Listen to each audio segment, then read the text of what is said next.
Oh, yeah. All right. Fly Saturn rocket. Achieve your goal of affecting the moon landing hoax. No, I don't believe the moon landing was a hoax. Of course not, bitches. It's September 1st, 2024. Sunday. Tomorrow's Labor Day. I don't have anything to say about Labor Day. I do want to talk about America. And yeah, who's here? There are a couple of people here. Say hi if you're here. Announce your presence and intentions if you can. Let's see, where shall we start? I guess we'll just read this from The Guardian. I don't know a lot about this. I just heard about this yesterday, I think. Okay, of course, the politically so-called far-right parties in Europe continue to win elections, and they continue to be boxed out of leadership by everybody else combining to form coalition governments. Because that's how it works in Europe. You have not two parties, you have several, and usually they have to form a coalition government. Hey, Judson. So it's, I guess, still possible, as in France recently, when the National Front has been, even though it won the majority of votes and should have been forming a coalition with whoever came in second or somebody else, everybody else combined forgets all their differences. I don't know how significant those differences are, and they combine to disenfranchise the people ultimately by preventing the people that they voted for, the parties that they voted for, from doing anything, from taking office. That's democracy in Europe. So, German far-right party AfD, Alternative for Deutschland, poised for state election victory in East. Alternative for Deutschland leader speaks of, quote, historic success, unquote, of top place in Thuringia and second in Saxony. A far-right party became the biggest force in a German state parliament for the first time since the Second World War, exit polls showed on Sunday. While a new populist force on the left established a firm foothold in the country's political landscape. Yeah, this is remarkable stuff. I mean, of course, in Europe, far right just means you have sensible ideas about immigration and second thoughts about biological replacement. But the far right in Europe generally likes wants what they want to return to. They're kind of reactionaries. They want to go back to the past of social democracies, of generous welfare programs, and everything that the new pro-immigrant left is really in the process of destroying. Of course, they're going to make social democracy untenable. And maybe it was becoming untenable by virtue of the fact that wealthy countries and women won't refuse to reproduce in wealthy countries. And maybe they think, stupidly, that they're going to preserve it by bringing in all these newcomers who don't work and don't pay taxes like Hawaii. But anyway, yeah, there's another party, I forget the name, they'll mention it in here, that is just a leftist party that's anti-immigration. That's what it is. And, those guys are verboten too, basically. Those guys are not respectable either. This is all happening in Eastern Germany, where, sort of like the storming the beaches at Normandy meme, where the soldiers storming the beaches at Normandy wouldn't have got off the boat if they knew what it was what the future was going to bring as a result of it. Likewise, I think East Germany might not have wanted that wall to come down at this point if they knew what was in store. Voters this is back to The Guardian, voters in two closely watched elections in the former communist East made their dissatisfaction with Germany's mainstream political parties clear, putting the Alternative for Deutschland, AfD, party in the top spot in Thuringia with between 31.2 and 33.2% of the vote, and second place in Saxony with 30.6 to 31.4%, according to preliminary results. Another funny thing about Europe, they actually count their votes right away. Actually, it's not days later when they're talking about the totals. Alice Weidel, the AfD's co-leader, said, quote, "It is a historic success for us. It is the first time we have become the strongest force in a state election. It is a requiem for this coalition, the ruling coalition in Berlin," she means. The 11-year-old AfD, it's pretty young for a political party, isn't it? The 11-year-old AfD clinched its first mayoral and district government posts last year, but has never joined a state government. Excuse me. The remaining Democratic parties, they're so Democratic, have vowed to maintain a quote-unquote firewall of opposition to working with the AfD, keeping it out of power. The results in Saxony and Thuringia proved disastrous for the three ruling parties in Chancellor Olaf Scholz's center-left-led federal government, each scoring single-digit percentage shares of the vote in both states 1 year before Germany holds its next general election. Although the outcome had been predicted for months, the centrist parties proved unable to reverse the trend, and the results sent shockwaves through the political landscape. Turnout in both states was high at about 74%. That's remarkable. So they have these solid victories with high turnout. And they're still going to be, I don't know if they'll be shut out because these are state elections, and maybe they can't shut them out as they do at the national level. But they'll still do everything they can to prevent them from governing. Things are getting interesting and better in many ways all the time. The left-wing but socially conservative Sarah Wagenknecht Alliance, BSW, named after its firebrand leader, found that its calls for higher taxes on the rich, a tougher line on immigration and asylum, and an end to military support for Ukraine struck a deep chord in the East. Yeah, there's what I was talking about. This is what, this goes as far right. I mean, the only supposedly right-wing thing is a tougher line on immigration. And, in our weird, perverse world now, calling for an end to military support is right-wing somehow. But, of course, there's nothing genuinely right-wing about these guys. It sounds like they're just trying to preserve that old model, that old social democratic model,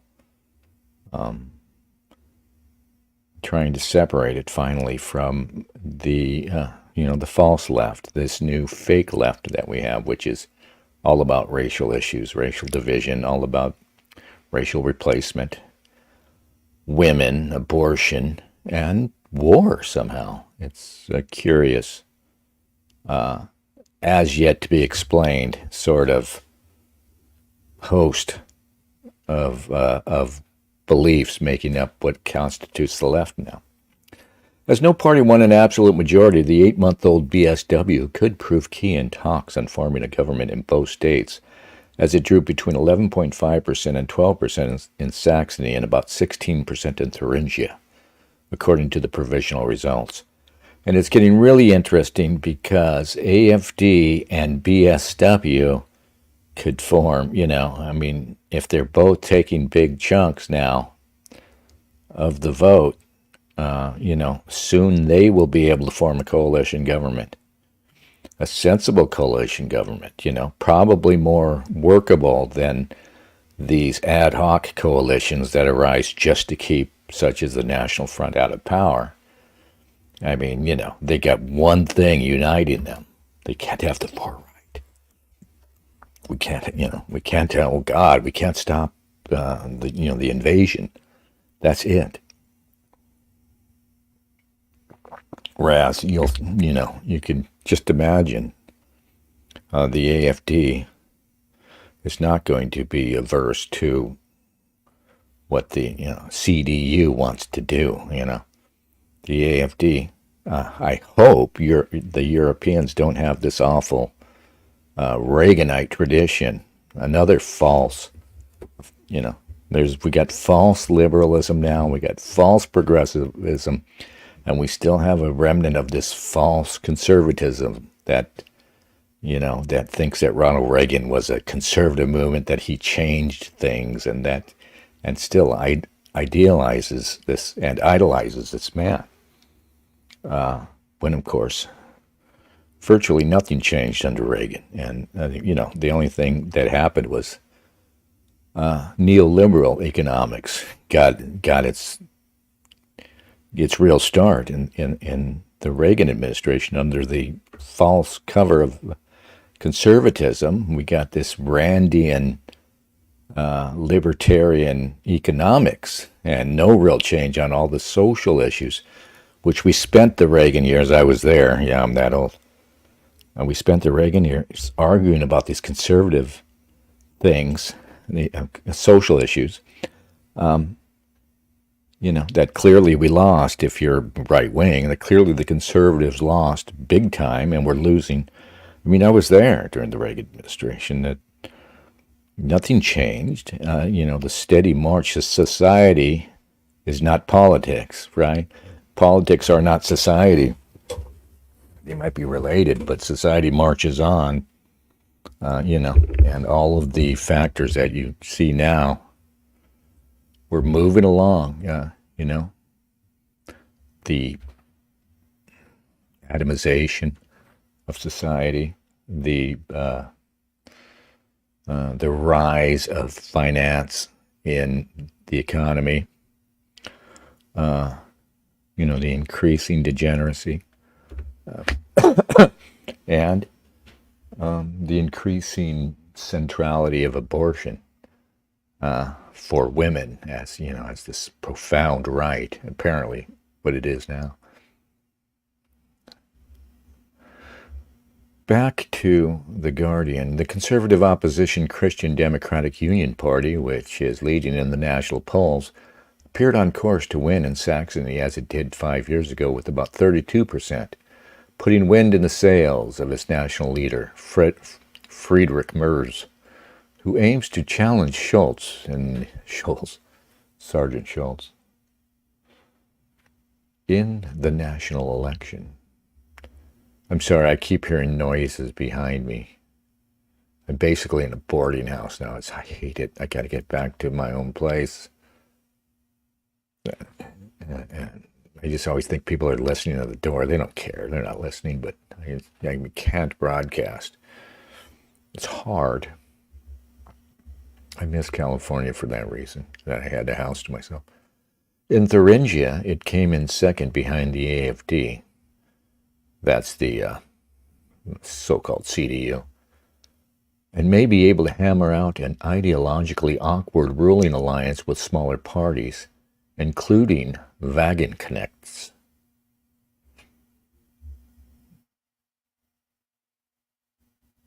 Yeah, I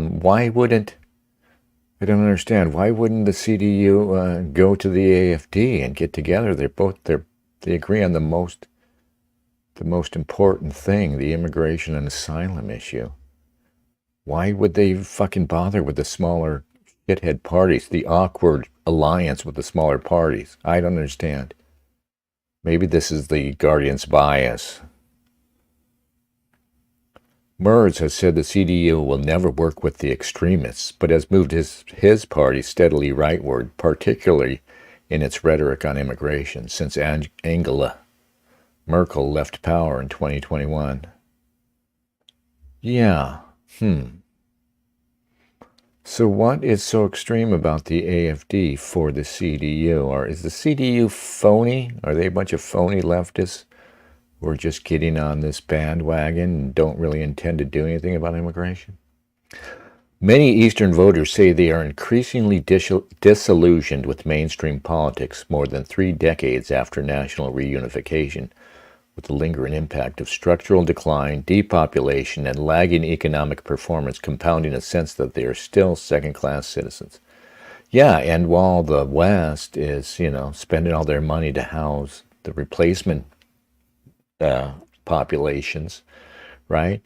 They're just ignoring the East, and the East probably had a huge brain drain, probably still going on, that everybody who's got anything on the ball, being fucking Germans, they're just like white Americans. I mean, white Americans are basically Germans.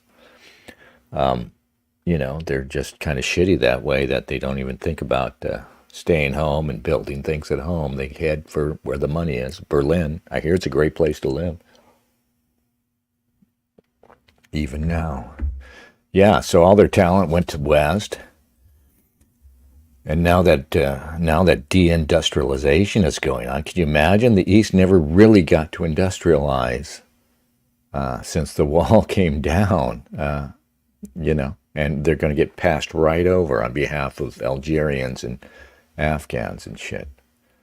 I mean, the East is the more aggressive part of the German population, as I understand it, right? I mean, that's like Prussian. I hope they, God damn it. I'm going to have to go out there. I hope they get, their warrior spirit up. The AFD has built up a core, here's the quote, the AFD has built up a core base in the East that now votes for it out of conviction, not just owing to frustration with the other parties, unquote, said Professor Andre Brodas, a political scientist at the University of Erfurt in Thuringia. The anti-migration, anti-Islam AFD spent the last week of its campaign hammering home the message that the government is, quote-unquote, failing its citizens, while harnessing shock and outrage over the deadly mass stabbing in the western city of Solingen, allegedly, I mean, it's pretty much established, Guardian, allegedly by a Syrian rejected asylum seeker. Rejected, yeah. Yeah, so Solingen, which is 650 years old, was going to have a little birthday party, but instead they decided to call it a diversity celebration. Now don't get me started. And then, of course, a little actual diversity shows up and he starts stabbing people. Yeah, I mean, it would be funny if people weren't dying. I don't like hearing that the AFD is anti-Islam. Again, it's just like in Britain. Don't even talk about Islam. You motherfuckers, what are you doing out there?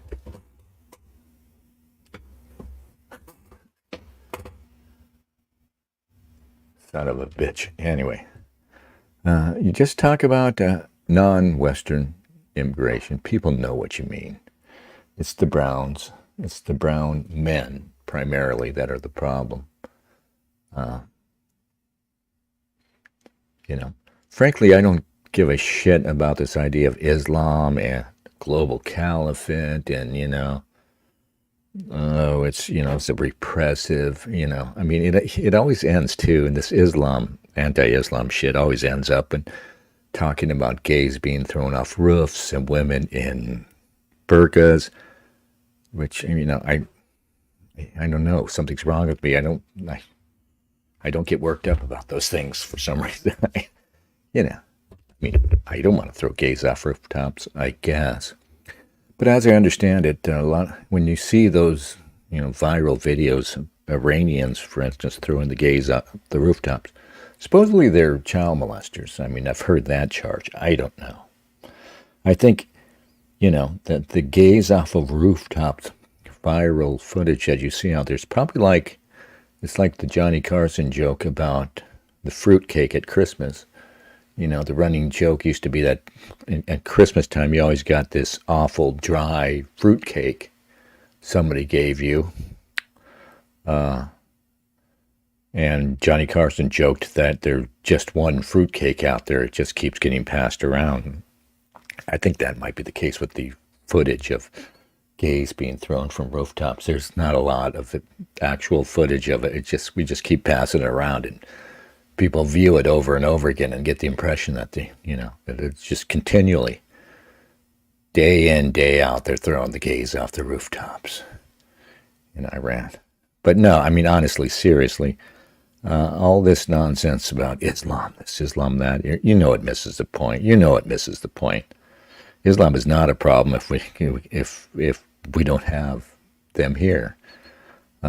Radical Islam is a product of the global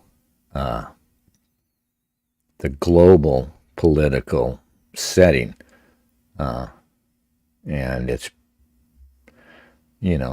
a reaction to the same things we react to here, the degeneracy, women out of control, and everything else. I can't fault it for that. And it's a reaction to, of course, to Israel and our support of Israel and our bombing. Again, I don't want them here. I don't support them. I don't care about them like that. But I don't hate them, and I don't get worked up thinking about Muslims or caliphates any more than I get worked up thinking about communists, strictly. You know who I'm talking about. You know who your enemy is. And we're in biological warfare. Guys, almost every philosophy founders, perhaps they all founder, every political philosophy founders, every notion and idea founders on a rejection of biology, which is essentially a rejection of human species, of the reality of the human species, and a refusal to recognize that human history is really a battle between different ethnic groups, different races, different tribes. And even as we talk about our favorite punching bag here, the Jews, who I do see as my adversary, over and above Islam and all the brown hordes that they're importing. Even that isn't the totality of it. I mean, the Chinese are over there, 1 billion of them, stewing over their historic resentment of the West and of whites. They have a long memory, a better memory than us. I mean, that's the advantage they have over us, is their memory. And they're just waiting to stick it back to us. You watch. Just watch. Is anybody going to say anything? Thank you, Judson, for saying hi. And the rest of you mute bastards, I mean, cat got your tongue? Is that what it is?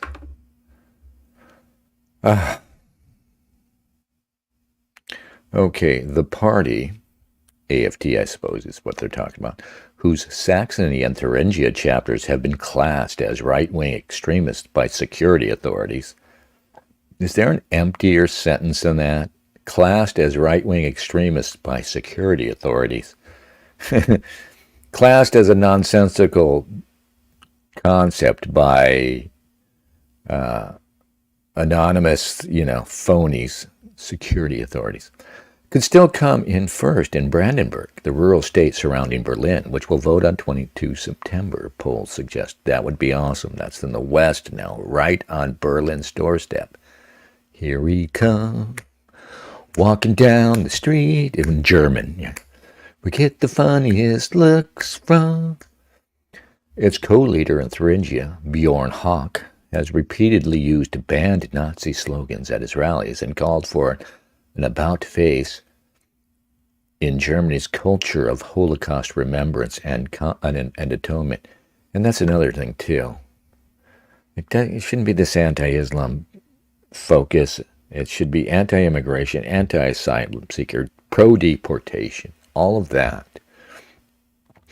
But coupled with, I know it's a glass cliff you can't climb, but what I would love to see is this take root, and it very well could, especially with the East now burning up.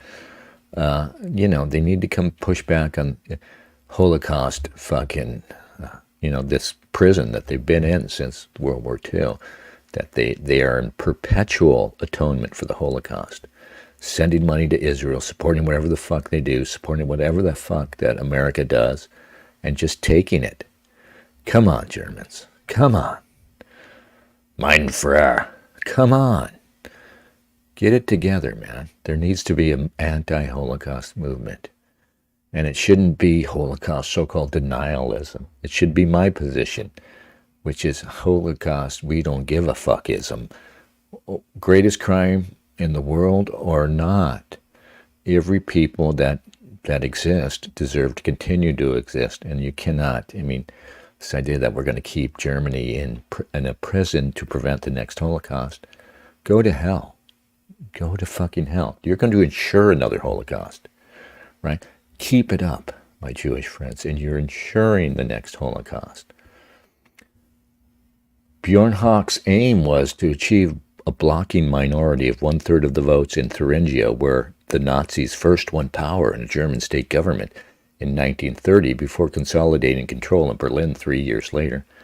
Final results due by early Monday will show if he was successful. At a rally in Erfurt, days before the election, Hawk told the cheering crowd that he and the AfD were the only ones standing in the way of the, quote, cartel parties, unquote, working to, quote, replace the German people, unquote, with a multicultural society under a, quote, totalitarian dictatorship, unquote. Yeah, that all sounds great to me. I love how they have to go nuts on the, right? They ran out of quotation marks, right, in this paragraph. Yeah. Given the fractured results handed back by voters, coalition building in both states could prove tricky. The BSW's rise was described as a gain. Who's the BSW? Did I miss something? BSW.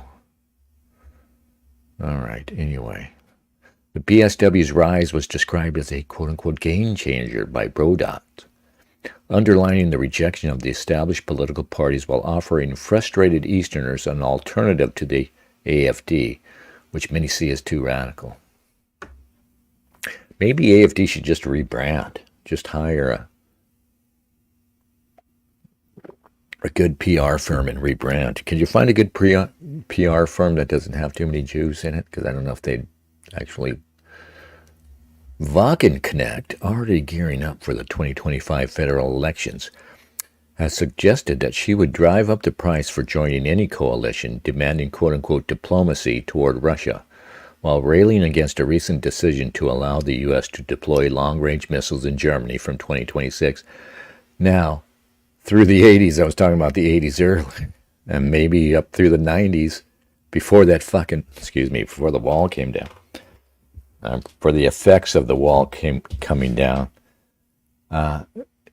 This was the leftist position. This was something you heard about every month, protests against the U.S. presence in Europe. And it was always involved missiles that were stationed there to counter the Soviet Union.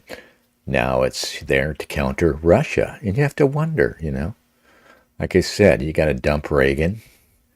And you got to dump the Cold War, got to reconsider the Cold War. And maybe the lefties were right. Maybe the America haters and maybe the old left in Europe were right that the Cold War was, largely U.S. imperialism. Federico Vasconcelos, good to see you again. The mulatto revolution is inevitable. Well, I'm joining it. Okay, you guys don't know about my Calabrian ancestors, do you? Quachennial says, I thought this was scheduled for later. I don't know, 7 o'clock Sundays, that's the new time. Always, 7 o'clock Sundays is what we're going to do, and we're going to try and stick to it. Undoubtedly we'll fail, but 7 o'clock Sundays, I don't know, the morning show would be great if I didn't have to work for a living still. 10 o'clock every weekday actually sounds kind of cool. If I didn't have to work, yeah, and maybe I could get some friends in to help me, broadcast partner, someone based, not somebody, not so, no boomers. It'd be pretty awesome. But as it is, for now, Sundays at 7.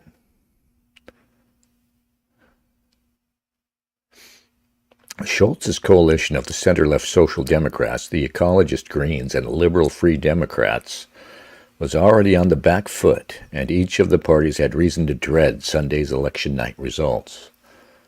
Schultz is the current prime minister, and he really sucks. He's really an idiot. Of course, people say that, even people who opposed her acted like Angela Merkel was, was competent and intelligent.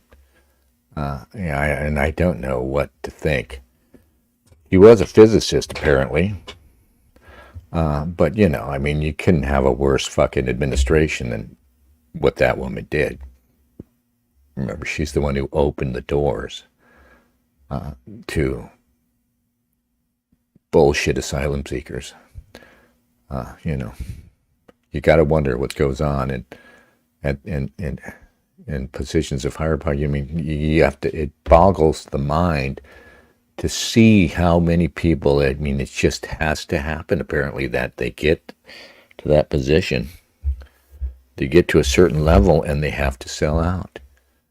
It's like they pass through a fucking Oort cloud or something, and it changes them. Maybe that's what happens. Maybe there's some weird membrane that they pass through, and they become fucking lizards. Riven by ideological differences and personal rivalries, the government has stumbled in recent months in realizing its main policy initiatives, including kickstarting the moribund economy and getting more electric vehicles on German roads. Can you believe these assholes? Maybe that's the problem, dicks. You've got a moribund economy. You're literally blowing up your perfectly good nuclear power plants and burning coal and sending money to fucking Ukraine, right? And you're talking about a moribund economy and getting more electric vehicles on the roads. What? Why are you getting rid of nuclear power? What the fuck is going on? I don't understand. Somebody explain to me, right? Not only how they can think this, alternatively, how do they get away with this bullshit? It's like they want to destroy, getting more electric vehicles on the roads, Are you kidding me? The Greens co-leader, Omid Norapour, and the co-leader is Ajit, recently described the coalition in Berlin as a, quote, transitional government, unquote, in the period after Merkel's 16 years in power. Yeah, and it is. Merkel came in to fundamentally transform society, sort of like Obama here. She's done her dirty work. She's gone to do whatever fucking ghouls do when they retire, right? Bathe in ice baths all day or some shit, right? Because their cold blood requires it. Yeah, and they just haven't figured out what they're going to do now. It's really what it is. They haven't figured out what they're going to do now that Merkel has totally fucked the country and changed it into this monstrosity. Now they're trying to figure out, okay, what do we do? We're going to talk about electric cars and support whatever the United States does and talk about Russia and then claim that other people are reactionaries and other people are idiots, right? And they have nothing. They don't stand for anything except abnegation. They stand for nothing except self-abnegation. That's really the central of their, and they hire people like Norapour, who has no real fucking vision or either. Norapour, whoever this fucking person is, just knows that he or she, I don't even know if this is man or woman, but Norapour just knows they want power and they don't even understand. They're sort of like black Americans who believe critical race theory and they don't understand what the fuck it is. On Sunday, Norapour gave a sobering assessment of the election results, saying the breakthrough for the far right, quote, causes many people very deep concern and fear, unquote.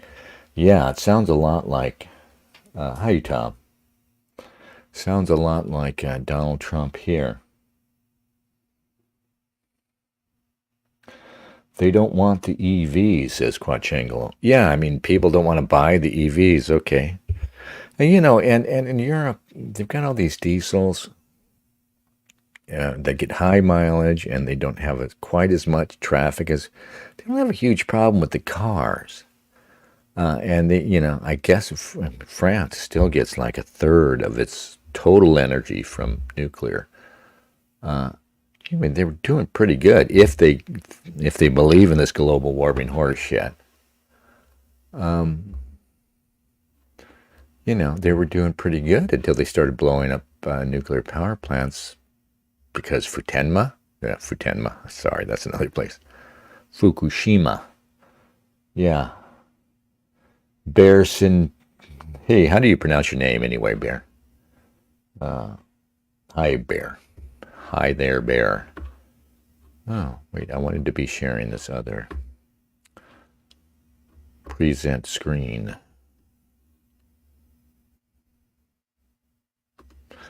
All right, so that's what's happening in Europe, and of course, similar impulses exist here. Perhaps, unfortunately, they're being transferred into support for Trump, who is not our friend at the end of the day, and as you see, is probably going to get us in World War III, and that'll be our reward for voting for him. But here, there's, similar angst coming from the so-called left, the establishment. It's so funny, the establishment now, it's all the aged, desiccated, phony radicals of the 60s are now the establishment that they used to rail against. And they're worse. And they're far worse than their parents were. So, another Scotsman, Erwin Chemerinsky, he's written a book, and here's an opinion piece, summing it up, sort of, from the LA Times. We're living under a flawed constitution. Let's start fresh and rewrite it. No matter the outcome of the November elections, it is urgent that there be a widespread recognition that American democracy is in danger and that reforms are essential.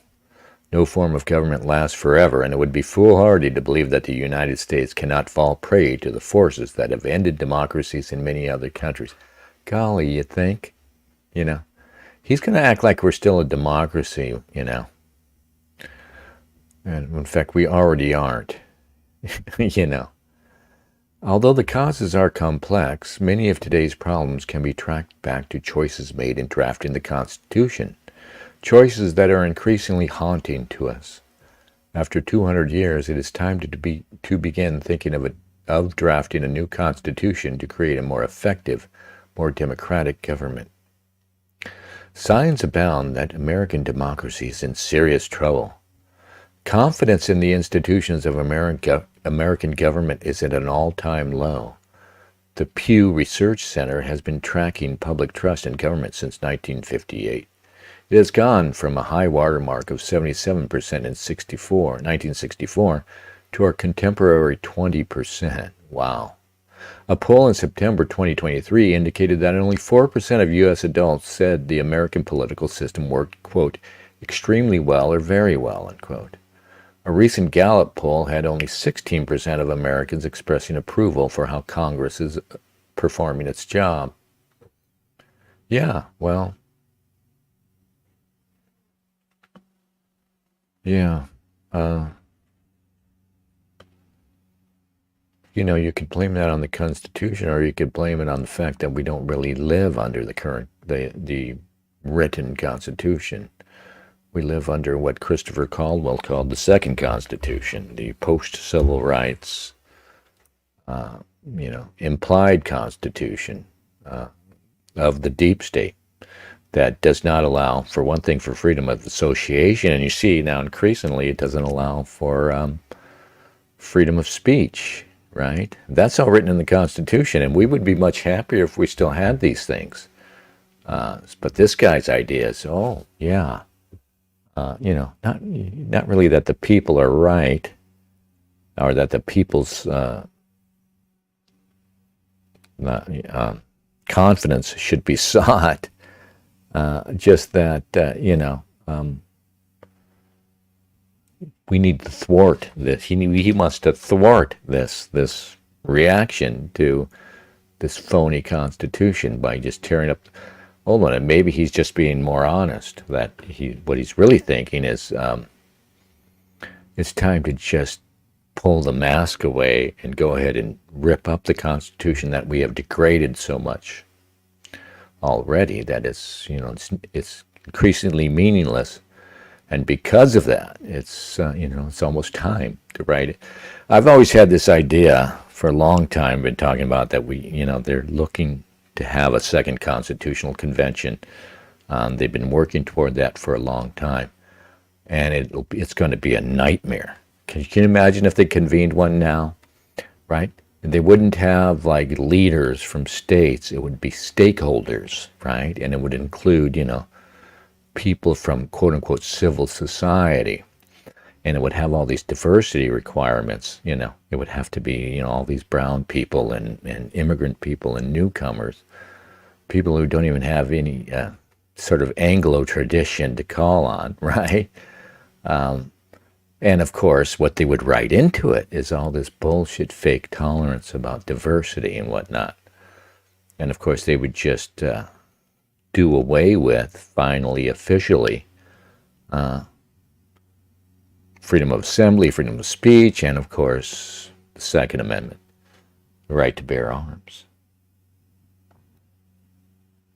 But I would like, if I had the time and talent to write, that'd be a good story to write, sort of dystopian fiction story about the Second Constitutional Convention.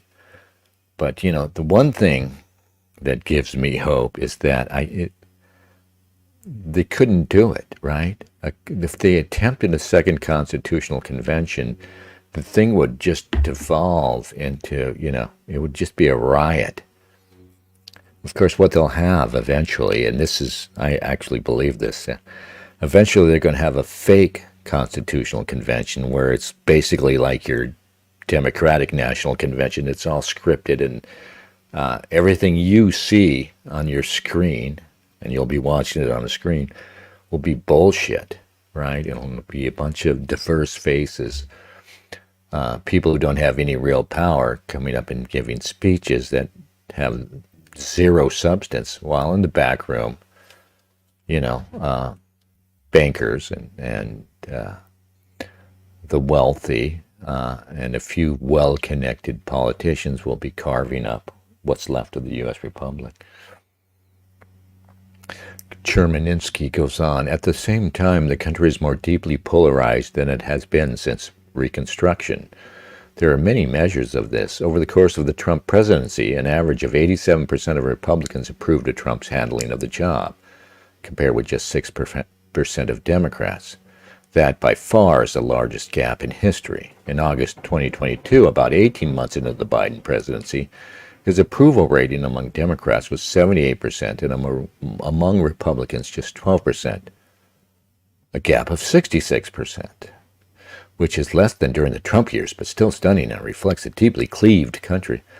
Yeah, but is there anything natural about, the Trump numbers, for instance, if you had a media that just attempted objective reporting, right? And we've got a media that, they're very good at one thing, establishing sort of mass psychosis. And their coverage of Trump is so hysterical, so one-way, so psychotic that, you can't even, you got to throw the numbers out and say, you're being, if you've got a population that's deluded, that divide shouldn't be there. Like I always say with Trump, it's the personality, it's the crazy shit he says, the off-the-cuff offensive thing he occasionally says, but the policies are sadly doctrinaire. I mean, and there's nothing radical about anything this guy's done, you know? I mean, it's just like what we were talking about, what's going on in Europe. It was just the anti-immigration stuff that really, for one thing, you know, when he came out swinging in 2015, and the first thing he was talking about was immigration. That both drew all kinds of people to his side. All of us were like the Eastern Europeans. We're forgotten out here. That drew us in, and it absolutely crystallized the opposition among the establishment out there. Because immigration is the one thing, as you see in Europe and here, it's the one thing that unites the lizard people, and it unites us out here.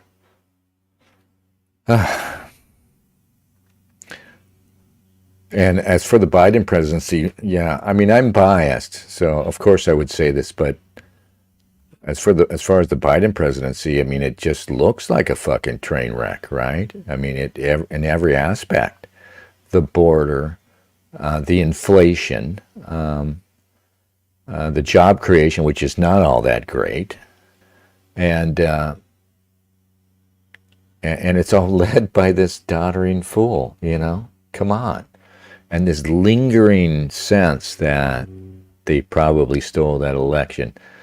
Again, if they didn't steal the election outright, I mean, they basically stole it with 4 years of that insane media bias, 4 years of lies, one fake hoax after another, Russia, the Ukraine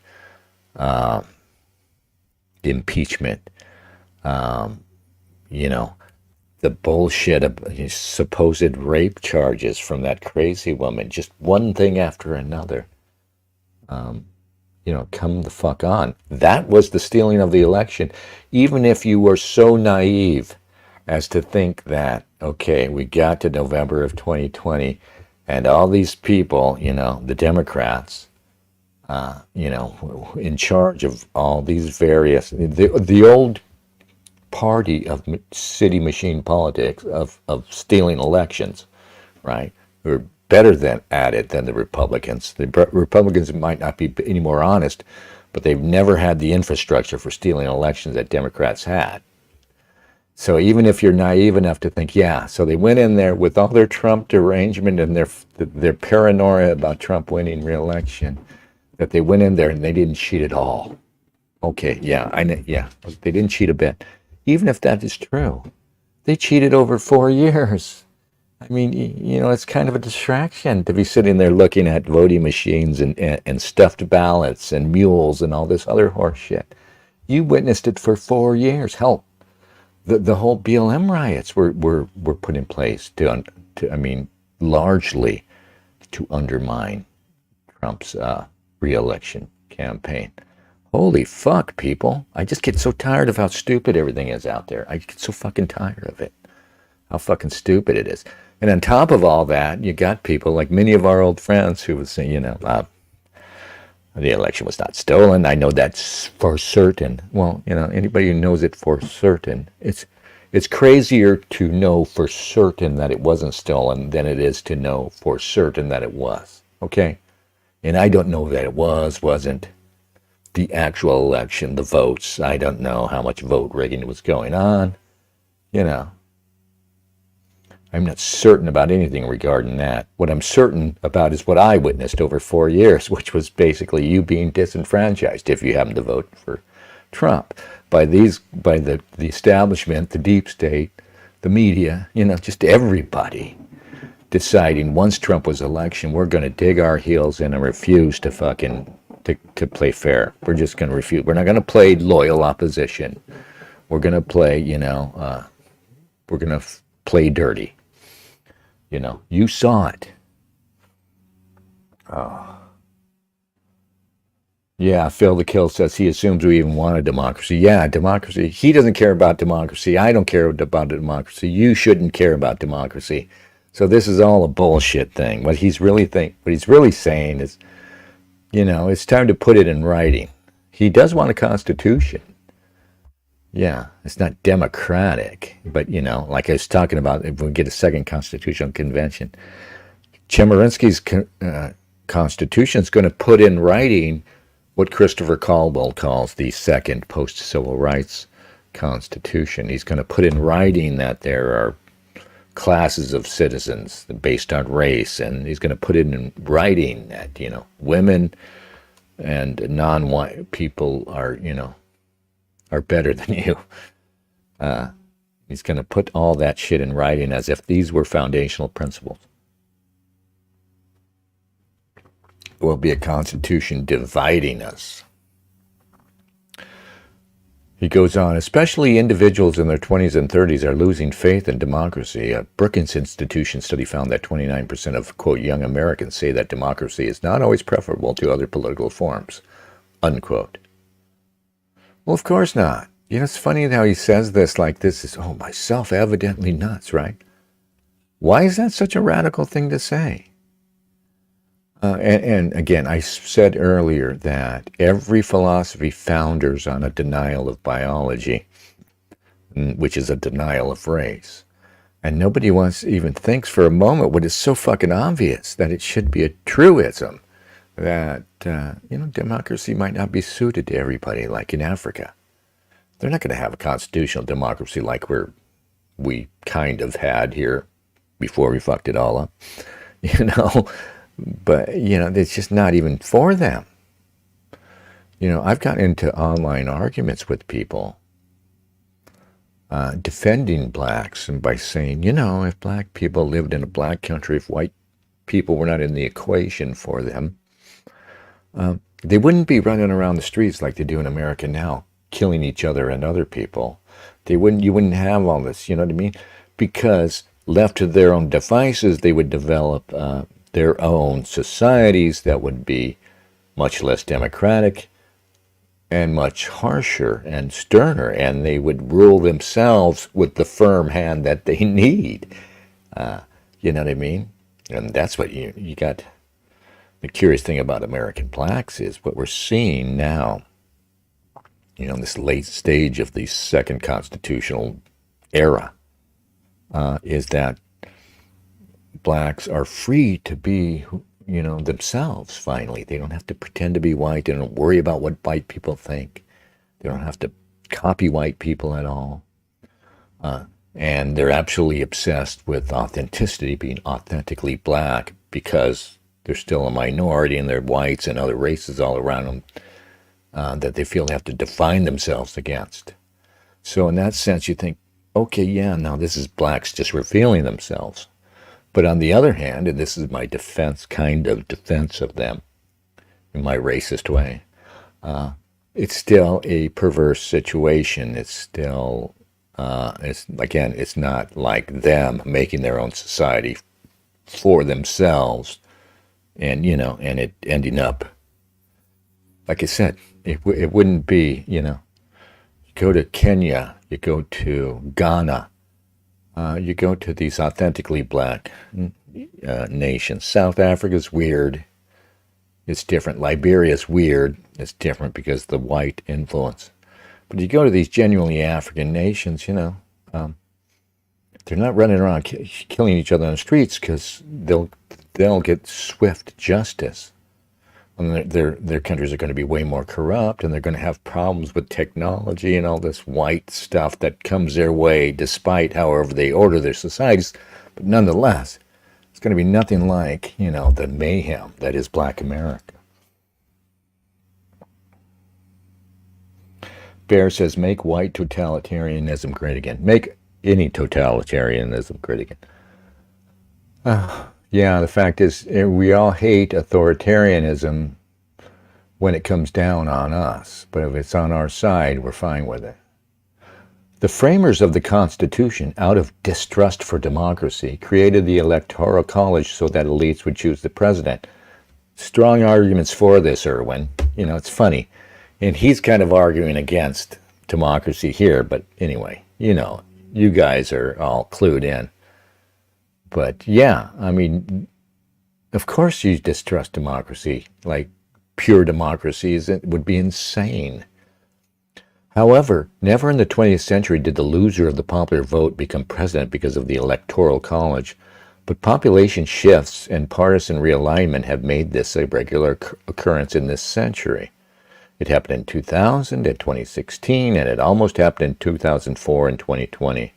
In the last election, if just 42,921 votes had changed in Arizona, Georgia, and Wisconsin, Donald Trump would have been re-elected president, despite losing the popular election by almost 7 million votes.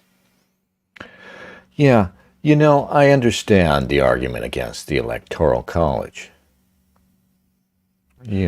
You've got to acknowledge that. But the thing about the Electoral College is, see, people think, if I was against the Electoral College, I would be smirking. I would have that soy jack smirk, and I would be saying, it's like land votes, right? But that's not it. What it recognizes by dividing up, 2 senators per state, regardless of how many people live in that state, for instance, electors assigned to states, regardless of how populous they are. What it recognizes is not land, but the sovereignty of the state, of individual states. That's what they were preserving. And yeah, I want Montana to have some in it. It's not like Montana or any of these, Wyoming or any of these less populous states. Do they really, as states, do they really get a lot of benefit out of we're still dominated by New York and LA and Chicago and the big centers, despite the Electoral College. But again, it's not recognizing land, it's recognizing the sovereignty of the state, of an individual state, that it, and what I like about it is that because all the states, what Chemerinsky and everybody who's against the Electoral College wants is for the smaller states, the less populous states, to get even less power, right, and just be enthralled to New York and LA and the big urban centers, which they import all these immigrants into to create these great population rifts, which are kind of false and fake anyway. But I like the idea that the less populous states are out there as alternatives to California, Washington State, where I live, New York, right? It's important to me that,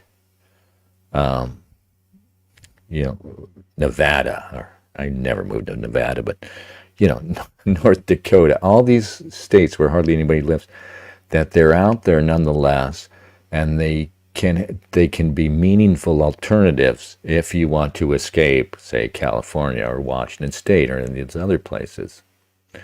And Chemerinsky and others, of course, they won't say that, but they really don't want that. Because an imperial power, which is what we're kind of an inverted imperium here, right? I mean, the American imperialism doesn't just go abroad. It turns inward, right? I mean, it does the same thing to us that it does to people out there. The sort of hereditary, what's the word? The traditional white America is just as much a problem to them as the Palestinians out there, or the Iraqis out there, or whoever out there is a problem, right? And they do to us the same thing they do to them, right? Like in 2020, they unloaded a little color revolution on us in the form of the BLM riots. They do mass population transfers, which is it's an oldest trick in the imperial buck, is to dump one population on another and swamp people to disempower them. So yeah, the Electoral College is there, one last sort of bulwark, fading against them doing that. Like these millions they're importing now. There's a reason why they try to spread them around and try to get these dumb bastards who come in as fake refugees to move to Wyoming or somewhere else. They want to spread them around. Changes in the rule. Yeah, so he goes on to rail against the Electoral College. Changes in the rules of the Senate in the 1970s have made filibusters much easier and legislating much more difficult. Now it takes 60 votes to pass any bill other than the budget. The result is that a minority of senators representing a small fraction of the population can block any legislation. Again, this guy's not against a minority ruling over you, obviously. What he doesn't like is the way things are going, right? And what I see when I read these things is impatient. Like I said, he wants to finally write the second Constitution, make official the second Constitution, put it in writing and be done with any pretense of us living under the original Constitution, because they're so close to it. Not because he's acting like, oh, this is a disaster, we just can't get shit done. No. What Chemerinsky and his ilk feel and sense is that they are close, and the opposition is hardening, or throwing shit at them like Trump or whatever. There's the far right in Europe coming up and all this crap, and their impatience and their angsty over, we might not get it done. I mean, like, the last part of this race is the hard part, Hey, Art Bell and Phil. Yes, it's malignant that they find places like Maine for small ants. Minnesota, right? The wider, the better, right?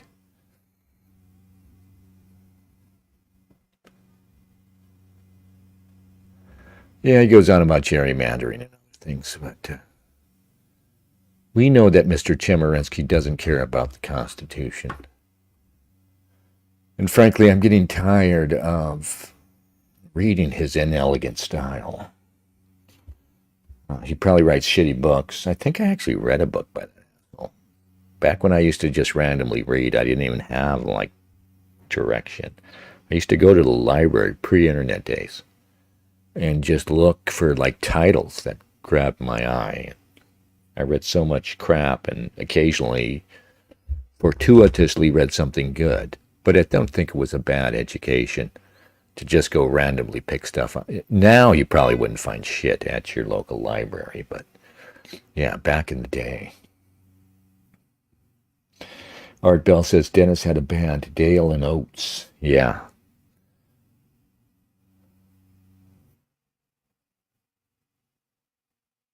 Okay. Tom Anderson says USC about to upset LSU. I wish I could care, Tom. Wait a minute. For a second there, I thought I was developing some care for that shit. I guess it was just gas.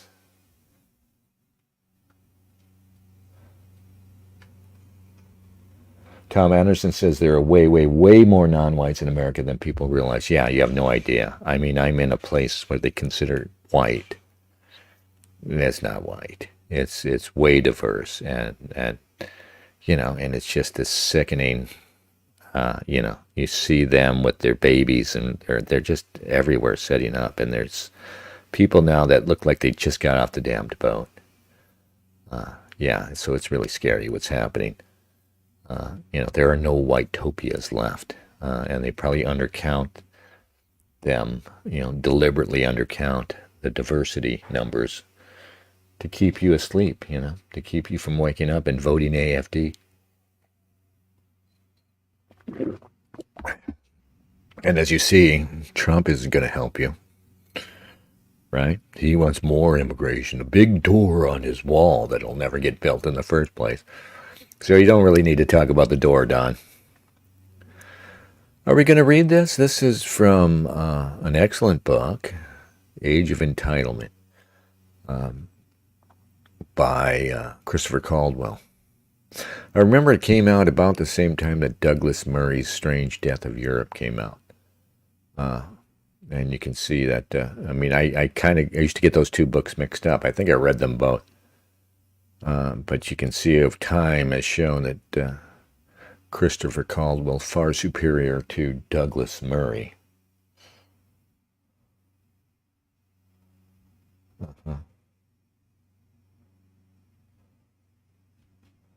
Tom says they could put the Somalis in 40% black Mississippi and Louisiana, but that would defeat the purpose of having them in the first. Yeah, and it's funny, too. The black Louisianans don't want nothing to do with them, and the Somalians want nothing to do with the black Louisianans. And they would be at each other's throats like they are wherever you see them get together. It's so hilarious. Yeah, that's what they'll tell us, too, eventually. No, we have to put them in white Minneapolis because they'll just fight and knife each other if we put them in New Orleans. Race. This is chapter 2 of The Age of Entitlement.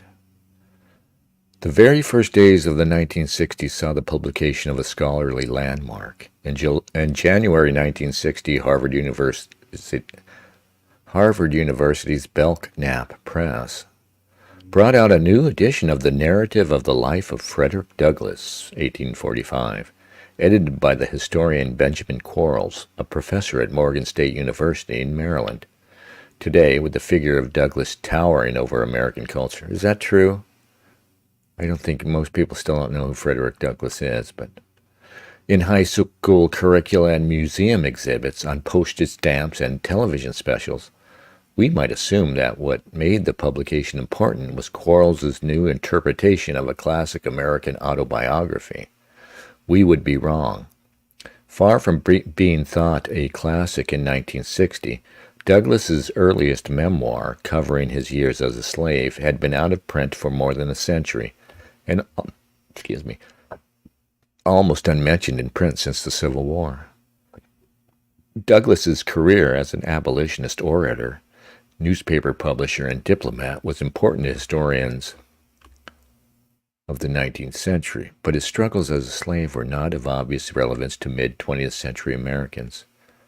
Yeah, that's funny. So they bring it out, right? They're still doing this, right? Like they're still publishing Emmett Till stories, periodically. There's something about Emmett Till like it's the most important thing that ever happened in America.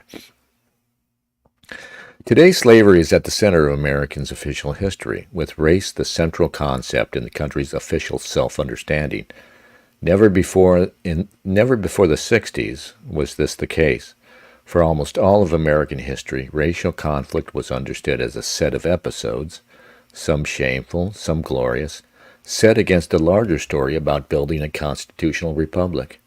After the 1960s, the constitutional republic was sometimes discussed as if it were a mere set of tools for resolving larger conflicts about race and human rights.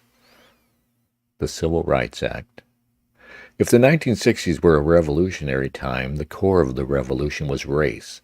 Black people in southern states, with a few reform-minded white allies across the country, were challenging and demonstrating and marching against various local systems built up in the centuries since the Civil War to keep black people apart from white people. The whites who had erected and enforced these systems used them to claim the best fruits of the local economy. World War II had knit the country together, exposing Southerners to the variety of European-descended ethnicities now present in the Northeast and Midwest, and introducing Americans to the problems of other regions, but not directly to the problems of other races, for the armed forces would not be integrated until 1948. In the 1950s, highways, televisions, and corporate expansion made it hard to hide any part of the country from any other part. Systems of racial separation, known collectively as Jim Crow, lost much of their logic and with it their power to enforce, intimidate, and control. The Civil Rights Act of 1964, passed by Lyndon Johnson in the immediate aftermath of John F. Kennedy's death, was meant to deliver the coup de grace to Jim Crow and to end the black marches and police crackdowns in Mississippi and Alabama that television viewers were seeing almost weekly. The act banned racial discrimination in voting booths, Title I, hotels, restaurants, and theaters, Title II, public facilities from libraries to swimming pools to bathrooms, Title III, and public schools, Title IV. But that was not all it did. It also empowered the federal government to reform and abolish certain institutions that stood in the way of racial equality, and to establish new ones.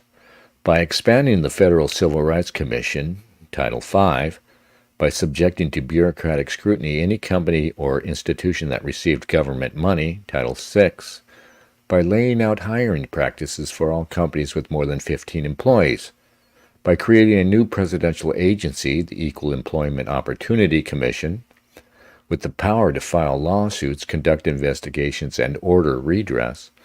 By doing all these things, the act emboldened and incentivized bureaucrats, lawyers, intellectuals, and political agitators to become the, quote, eyes and ears, unquote, and even the foot soldiers of civil rights enforcement. Over time, more of the country's institutions were brought under the act's scrutiny. Eventually, all of them were. The grounds for finding someone or something guilty of discrimination expanded.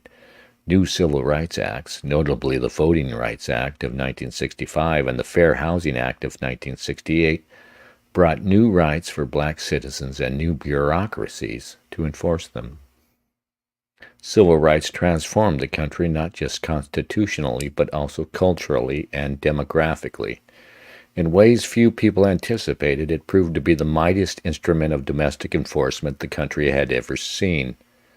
It can fairly be described as the largest undertaking of any kind in American history. Costing trillions upon trillions of dollars and spanning half a century, it rivals, in terms of energy invested, the peopling of the West, the building of the transcontinental railways and highways, the maintenance of a Pax Americana for half a century after World War II, or, for that matter, any of the wars the country has fought, foreign or civil.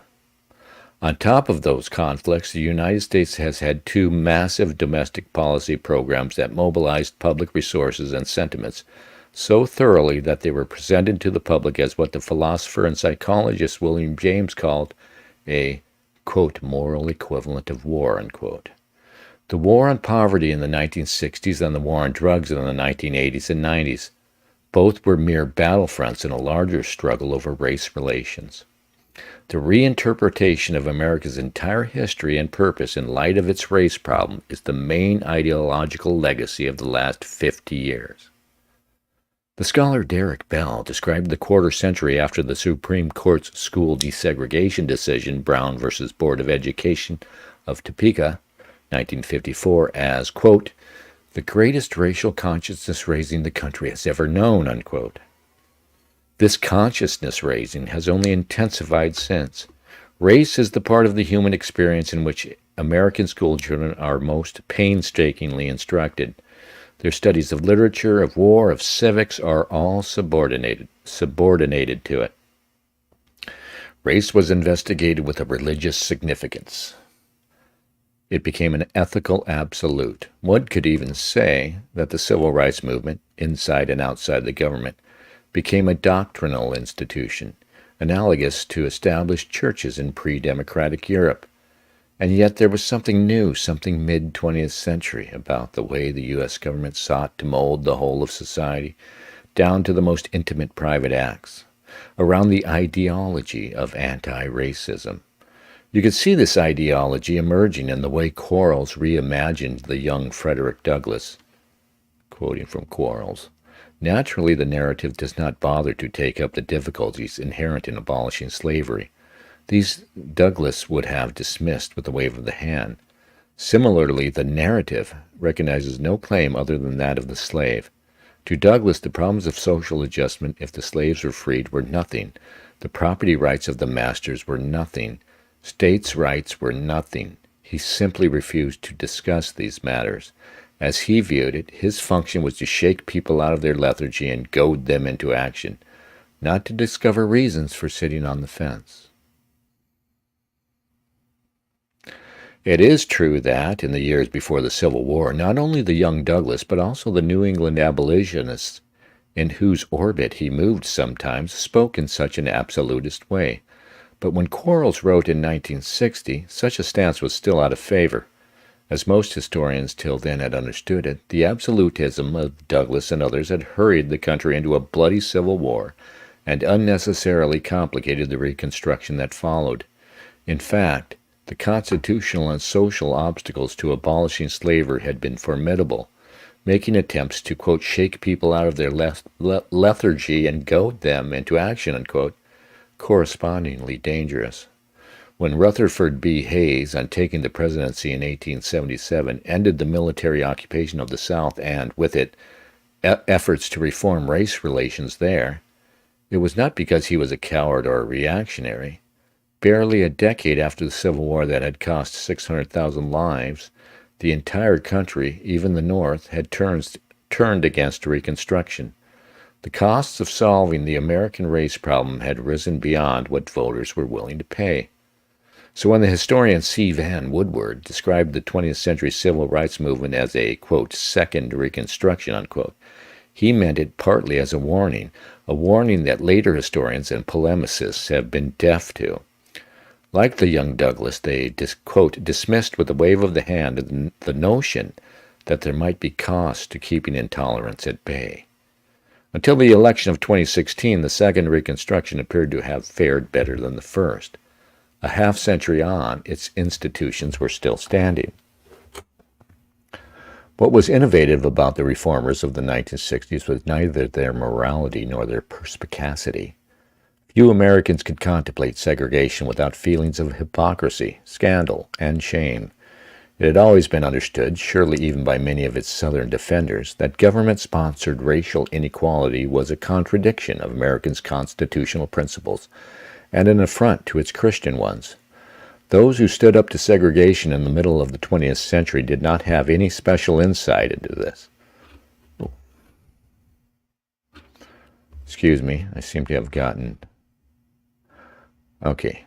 Nor were they braver or more humane than, say, Homer Plessy had been when he boarded a, quote, whites-only, unquote, train car in Louisiana in 1895 to challenge the state's recently enacted segregation laws.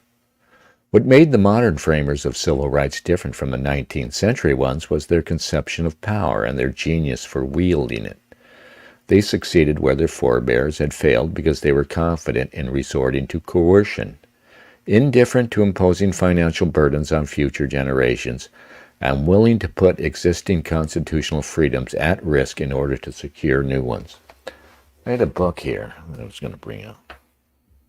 And this is the book to read, The Civil Rights Era by Hugh Davis Graham. I've shown you this before. Here's the face. Hugh Davis Graham. Just the face. There's the soy jack face of before that we had the phrase soy jack. This guy has written this sort of magisterial history of the political and legal history of the civil rights movement, and he's just a dumb liberal, just as oblivious as you know, Norman Lear era liberal. You know, it's kind of boring because I mean it's about fucking committees and politicians and committees and this kind of shit that a Hugh Davis Graham thinks is just endlessly fascinating, but normal people naturally recoil from. But I mean, it's a remarkable work in how exhaustive it is, how much is in there.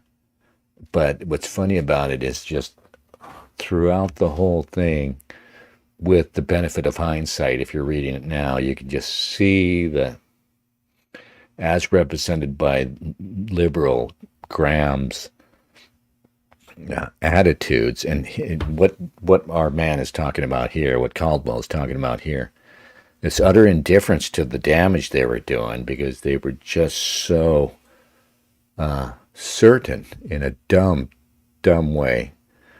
Not all of them, you know what I mean? Some of the people, very smart people, understood the damage they were doing and didn't care, and maybe that was the point. But for the good liberals who were, you know, like Hugh Davis Graham, who were, you know, like sort of the mid-level managers of this shit, it's astounding the lack of awareness and the lack of concern and this childlike certainty in the justice of what they were doing. We're going to uplift black people, and there's just no way anybody can have anything to say about that. you know, and it's an attitude that persists. It's only gotten worse. It's profoundly sad to see it. And to know that, a guy like a Hugh Davis Graham is a good man and a talented guy and energetic enough. He wrote a couple of these lengthy tomes about this subject. That these people can be as dumb as rocks at a higher level. Like I said, the theme apparently of today's broadcast is that virtually every philosophy, founders on a denial of biology. It doesn't want to recognize biology, which means recognizing race. Let's see what you guys have to say. Oh, Art Bell, yeah. Speaking of, California says F reparations. Yeah, so, they're having second thoughts. I think the governor there is having second thoughts. I didn't read much. I saw one article and glanced at it. But they had the black people, they're black Californians. California was never a slave state, obviously. And part of the reason the Civil War was fought, and maybe the real reason was fought, was to prevent slavery expanding westward as the country expanded westward. The South wanted that. That was going to increase their power. And the North didn't want it. It was not going to increase the North's power. And there was the abolitionist movement, the genuine abolitionist movement in the North. So California, all those places west of Texas, existed as a free alternative before black people even earned genuine freedom in the South. Yet, California is going to pay for these. It's going to give a bunch of money to a bunch of black people so that we can, just throw more money down that pit. And it's funny because reparations, if we want to think in terms of reparations, the reparations are, hey, oh, your ancestors were slaves, that's awful, but, the reparations are you get to live in this great country that your ancestors never would have built, and it also, but again, like every philosophy foundering on its denial of biology, likewise, our understanding of race in America can't take into account this, right? It has to somehow completely discount the value of liberties, legal rights, citizenship, all of these great Western things, democracy, that black people never would have experienced, never would have had. Of course, I'm a racist, so what I think is, as I was saying before, black people left to their own devices in an all-black environment without white influence are going to develop very different societies than this that we live in. So there's an argument for critical race theory. There's an argument for reparations.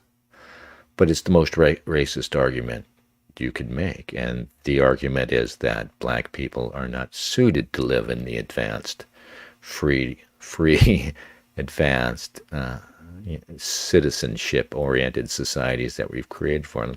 And they need a cruder, harsher society that takes into account their childlike nature. So yeah, they are. It does suck, I guess. I mean, they seem to be having a blast, but I guess it does suck to be a black person and have to live with, civil rights and the vote, and, you don't live under a king who might just decide one day he wants to arrest you and turn you on a spit, roast you on a spit for fun to appease the gods or something. Anyway.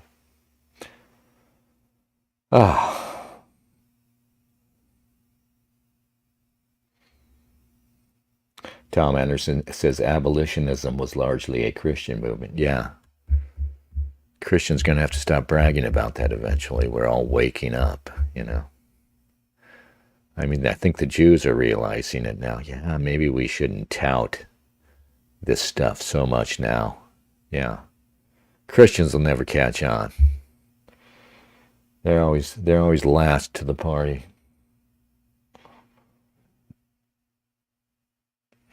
Art Bell says, I wait for known hero Dennis to add World Star to his websites to scour for good stories. That won't happen.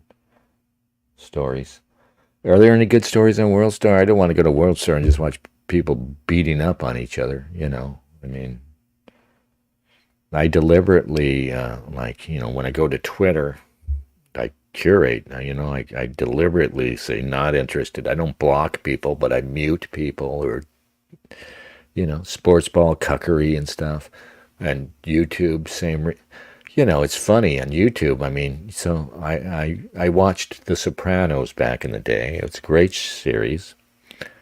So occasionally I get into a kick where I would watch, like these collections of Soprano clips, right? They're all over. So I watch a couple of them, and all of a sudden, everything coming down the suggestion pipe, everything on my, page when I pull up YouTube is, hey, you want to watch some more Sopranos? There are thousands, apparently, of these, Sopranos scenes, collections, So I have to go through, and I have to start saying, not interested, not interested, not, start culling shit. I watch a couple of heartwarming videos about rescue dogs, and, it's maudlin now, down the line, it's everything. I can't. Because I will watch that stuff, and I'll go down that hole, and that's what they want. They want your time for no good purpose, Talk about slavery, right? We live in a kind of slavery, a kind of soft, maybe a more insidious slavery, you know what I mean? If you were pulled off the street and forced into row in one of those Roman triremes or pick cotton in a field, at least you knew you were a slave. On the internet, going down rabbit holes on Twitter or YouTube or TikTok or whatever the hell, you don't really understand your slavery, and it's like there's less value, right? There's more value being a rower on the trireme or a cotton picker. I mean, because, that's why they're pulling slaves, because they don't want to do it. They at least value you that way, right? They at least, want to keep your health up because you're like livestock to them. They don't want you to die too soon, so they want to keep you going, so they'll at least eventually come around to caring about your welfare. Do the social media companies really care about it? I mean, what they do is making you less healthy. It's fucking up your head, right? And that's the point, really. They want to fuck your head up so that you can become more malleable, a more malleable slave. Yeah, yeah. It's just. Hey, Art, is that black pilling enough for you?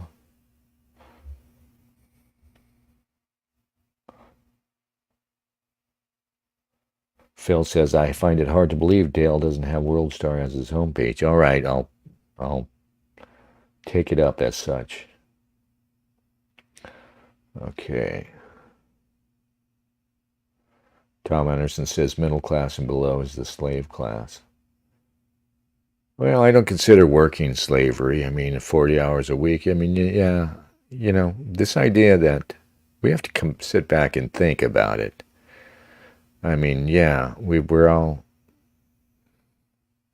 just virtually all of us, boomers, and anybody who's alive in America today has lived under this notion that there's something unnatural and ignoble about working 40 hours a week at a bland job and then dying. But, they used to get a lot more of our time. They used to get they used to wring a lot more out of you. It's pretty recent that, in fact, that 40-hour bland work week is what we're losing now, right? To this horrible economy now where it's not enough, right? I mean, briefly we're in that sweet spot where a guy could work 40 hours a week and take care of the family and have a modest little boat that they took to the lake on the weekends. It was actually idyllic, but fucking boomers fell for this idea that, man, you don't want that. There's no romance in that.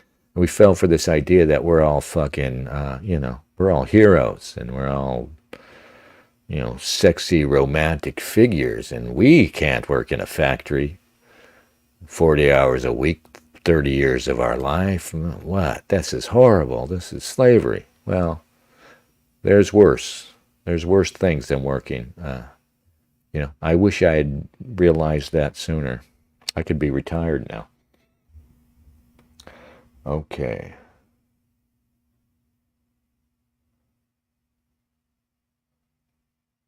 Yeah, Art Bell points out that kids know what's up.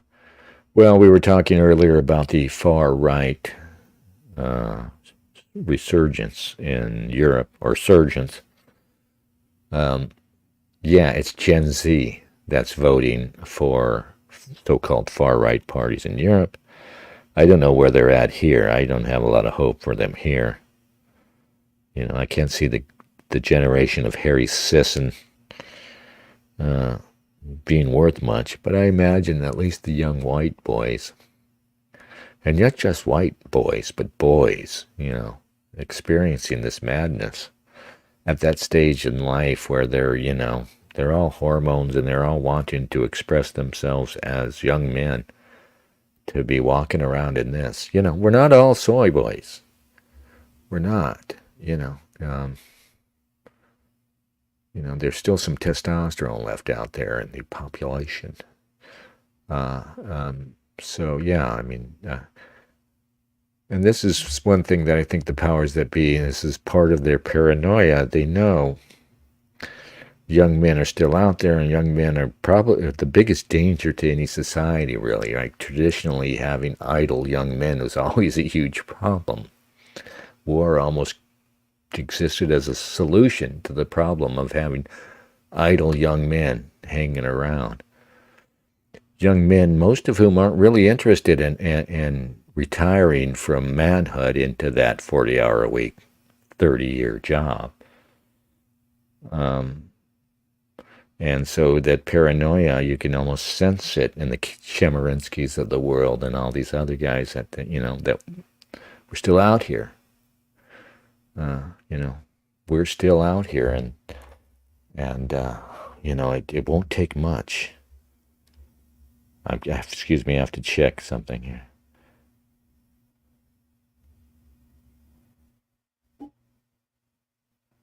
Yeah, okay. Yeah, I'm having an issue. Speaking of manhood, I'm having an issue with this person who betrayed me. Don't be good to other men. I mean, I'm a hypocrite. I haven't been good. I didn't always think of this. But we really do need to establish brotherhood. I try to help this guy out, and he's clearly a scumbag. He ripped me off, and I'm just here like, really what I should do is pick up a club and go, thrash him right now, but I'm a big pussy and I won't do it. But anyway, yeah, poor bastard's a drug addict, I'm sure. And I just remain totally naive. I just look right past it. They're right in front of me. I've had experience with these people. I grew up around these people. I know what it looks like. I know what it does to people. But you can fool me, with a few words, right? And a handshake, and I realize that I'm just dying for brotherhood, just dying for genuine friendships with other men, But there's another thing with all this gay shit that's out there is that now us hetero guys, we're kind of afraid to have close brotherhood with other men because it's gay. It's all too gay, We're all been gaslit as fuck, and I'm sick of it. I'm just sick of it.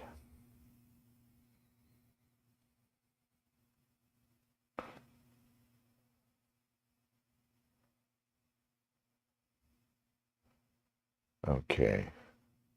Tom Anderson says, unfortunately, the NJP collapsed. Who's the NJP?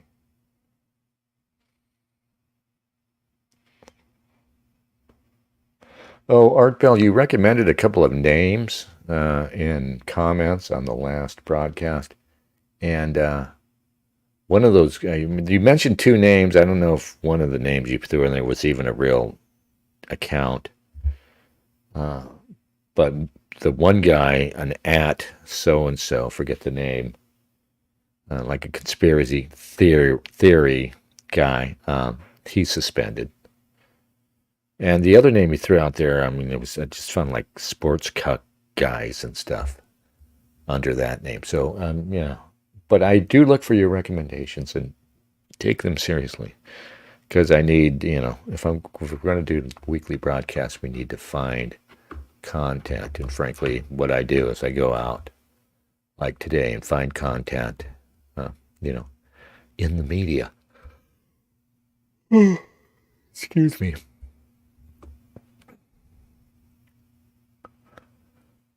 What made the modern framers of civil rights different from the 19th century ones was their conception of power and their genius for wielding it. Yeah, we already read that. They were willing to put existing constitutional freedoms at risk in order to secure new ones. Well, I would question whether they actually secured new freedoms. They secured privileges for certain people. Why wouldn't they have been? Caldwell goes on. They were heirs to a civilization that had just vanquished totalitarianism on 2 continents and came to produce a quarter of the world's GDP, and was now sending rockets out to explore space. The folkways of the South clashed intolerably with mid-century American self-image. Americans were civilized, modern, gentlemanly. Segregation was sleazy, medieval, underhanded. Yeah, this still applies, guys. We're the tacky party in the national consciousness still, those of us who talk about white people, Fulton County, Georgia, kept black people from voting by requiring them to complete a 30-item questionnaire demanding that they lay out the legal bureaucratic procedure for changing the seat of a county, name the state comptroller and all of the state's federal district court judges, and state how many votes Georgia had in the federal electoral college. The smugness and cruelty of the system, the way it appeared to taunt, demean, and demoralize its victims, even as it threatened and bullied them, it was infuriating, and not only to blacks. Now, I don't know a lot about these so-called tests they used to give, but did they give them to everybody? Right? They actually gave questionnaires to black voters, but not white voters? Or did they actually give them out to everybody, knowing that they would disproportionately disqualify blacks? Because I'm thinking it's a pretty good idea to have a little bit of a test before you can vote and just weed out everybody who doesn't know shit. The reaction when it came was pitiless. The Civil Rights and Voting Rights Acts provided permanent emergency powers to smash the sham democracy of the segregated South.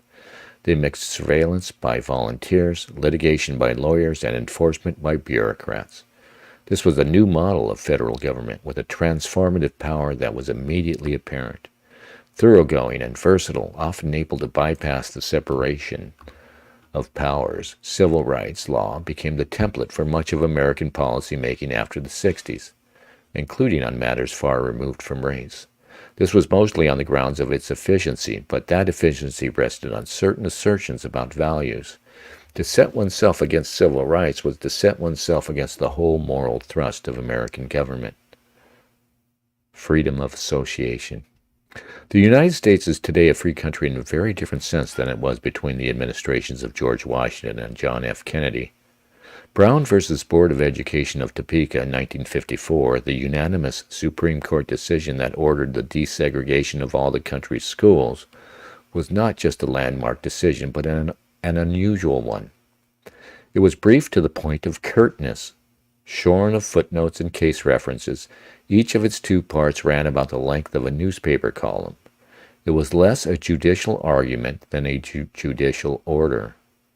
The justices ignored the subject to which they had devoted most of their deliberations, whether the 14th Amendment, drafted in the wake of the Civil War to guarantee, quote, equal protection of the laws, unquote. had intended to permit segregated schools. Instead, they asked whether the doctrine of separate but equal used to justify school segregation was possible in practice. It may surprise readers of a later generation to discover that the justices believed it was possible, not just in cherry-picked cases taken from model schools, but in the actual schools that the National Association for the Advancement of Colored People, the NAACP, had chosen to argue over. The justices noted findings that, quote, the Negro and white schools involved have been equalized or are being equalized with respect to buildings, curricula, qualifications, and salaries of teachers and other, quote-unquote, tangible factors, unquote. They nonetheless repudiated the separate but equal doctrine for primary schools on the grounds that, because of, quote, intangible considerations, unquote, and, quote, qualities which are incapable of objective measurement, unquote. Can you believe that? They would actually write that in a legal ruling? It's like mysticism. Segregation is, quote, usually interpreted as denoting the inferiority of the Negro group, unquote. Even many ardent opponents of segregation were troubled by Brown's project to rewrite the Constitution on the authority of vague pronouncements about the way things are, quote, usually interpreted, unquote. In an article published at the end of 1959, Harvard Law School professor Herbert Wexler described Brown as, quote, an opinion which is often read with less fidelity by those who praise it than by those by whom it is condemned, unquote. The most circumlocutory way imaginable of saying that it was wrongly decided. Wexler showed in devastating detail that Brown would have been impossible under any faithful reading of what the drafters of the 14th Amendment had meant by equality. He also argued that the Brown justices had blundered when they focused on equality in the first place. The, quote, heart of the matter, unquote, with segregation was not equality, but the conflicts it created with the implicit First Amendment right of freedom of association. These conflicts were not easily solved. Wexler showed, quoting from Wexler, if the freedom of association is denied by segregation, integration forces an association upon those for whom it is unpleasant or repugnant.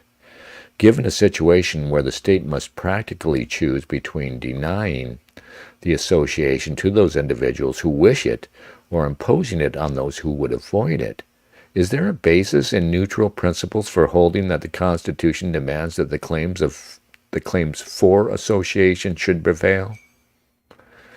Yeah, you see what he's saying there, guys, is that you have a right to disassociate, and some other guy, the black guy, doesn't have a right to associate with me if I don't want to reciprocate, if I don't want to associate with him. And we can see, speaking more plainly, that there was the best reasons for white people to want to segregate our schools. It's virtually every school that has a significant black population becomes less a school. You know, even Joe Biden, and I think it's funny when they criticize him for this, one of the, broken clock, right twice a day moments in Joe Biden's long political career when he talked about not wanting to send his kids to a racial jungle, and we got such a shitty mainstream right in this country that they cite this stuff, like it's a bad thing. The only problem is he said that, so he obviously knew at the time, but he would, he knew better than what his entire political career has indicated, as a so-called liberal. Tom Anderson says, the NJP was Enoch and Stryker's political party. National Justice Party. Did they fall apart? I don't know. They were off my radar forever. I remember Enoch, had some prominence years ago. I always liked him. They were doing things, real things, but they just fell off the radar. They have no presence where I go. And honestly, I go to YouTube and I go to Twitter/X. In fact, my news reading begins with Twitter, just like years ago it began with the New York Times or something.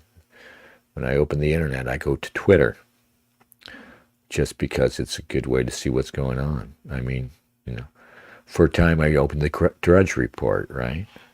And that was a good place to start my news reading.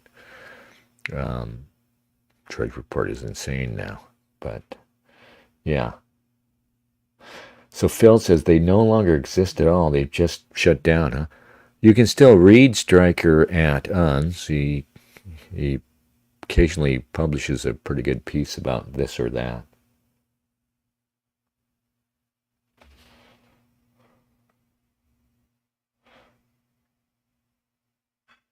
Art Bell says going over World Star is a laugh by itself. So is Black Twitter. Yeah, no, I just try to avoid it. I don't, those sort of indulgences are not healthy. I get angry, right? If I see somebody getting, black people beating up white people, sort of things, I get, like just heart rate up angry, right? Visceral. It's not healthy.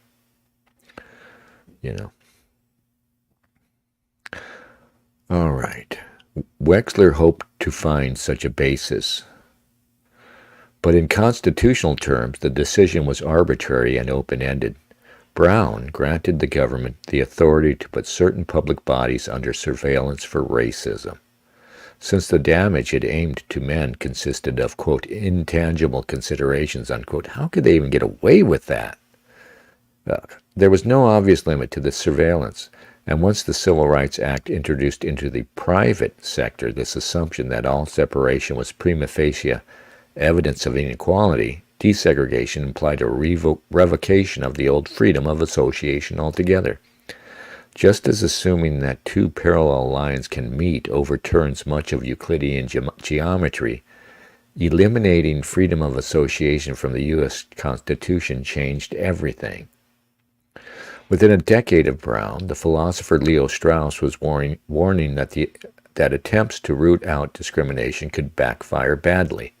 In an off-the-cuff talk about Jewishness and identity that he gave to the Hillel Foundation at the University of Chicago, he spoke about the difficulties under which minorities, and specifically Jews, labored, but he warned about the dangers of doing too much to change them. Strauss: a liberal society stands or falls by the distinction between the political, or the state, and society, or by the distinction between the public and the private. In the liberal society, there is necessarily a private sphere in which the state's legislation must not interfere. Liberal society necessarily makes possible, permits, and even fosters what is called by many people, quote-unquote, discrimination. Yeah, discrimination is one of the necessary things for society, for a civil society, for progress. Yeah. Tempting though it might be to attack this discrimination at its root, the cure could wind up worse than the disease, Strauss warned. Quote, the prohibition against every quote-unquote discrimination would mean the abolition of the private sphere, the denial of the difference between the state and society, in a word, the destruction of liberal society, unquote. Yeah, and this is important. We entered the civil rights movement dominated by the liberal point of view, a sort of earnest liberalism. We left it, or we endure it now, and it's a very dominated by a very illiberal, sort of almost religious sort of power, right? Civil rights actually destroyed liberalism, and the liberals don't know it. From the start, it took courage to dissent from the intellectual consensus in favor of Brown. The University of Chicago First Amendment scholar Harry Calvin, Jr. tried to disguise his own misgivings as praise. He wrote, one of the most distinctive features of the Negro Revolution has been its almost military assault on the Constitution via the strategy of systematic litigation. Here there has been no waiting for the random and mysterious process by which controversies are finally brought to the Supreme Court. There has been rather a marshalling of cases, a timing of litigation, a forced feeding of legal growth. This has been a brilliant use of democratic legal process, and its success has been deservedly spectacular. I am old-fashioned enough to read the development not as political pressure on the court, which then as a political institution responded, but rather as a strategy to trap democracy in its own decencies. What a sentence that last one is. No, when you hear this description, you realize, no, it wasn't black people doing this. It was somebody else who has the cunning, energy, and understanding to play this game. And it was the real people behind the NAACP, and it wasn't the dope-ish and dull Martin Luther King or any of those other crazy guys. It was, Shlomo. Shlomo did it. It was the Scots. I missed the feckin' Scots, lads.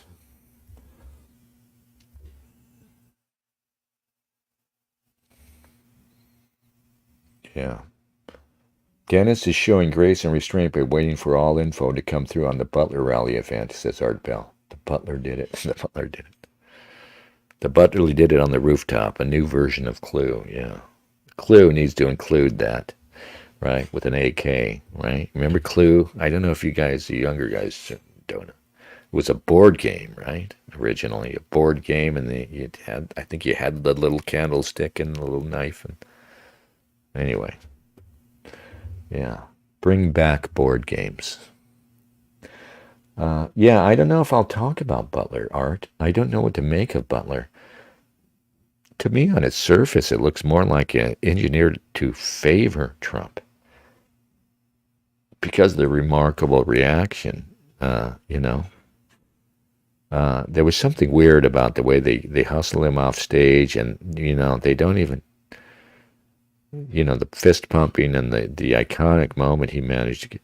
I know it's crazy. I don't think that, because it strains credulity to think it was engineered in favor of Trump, right?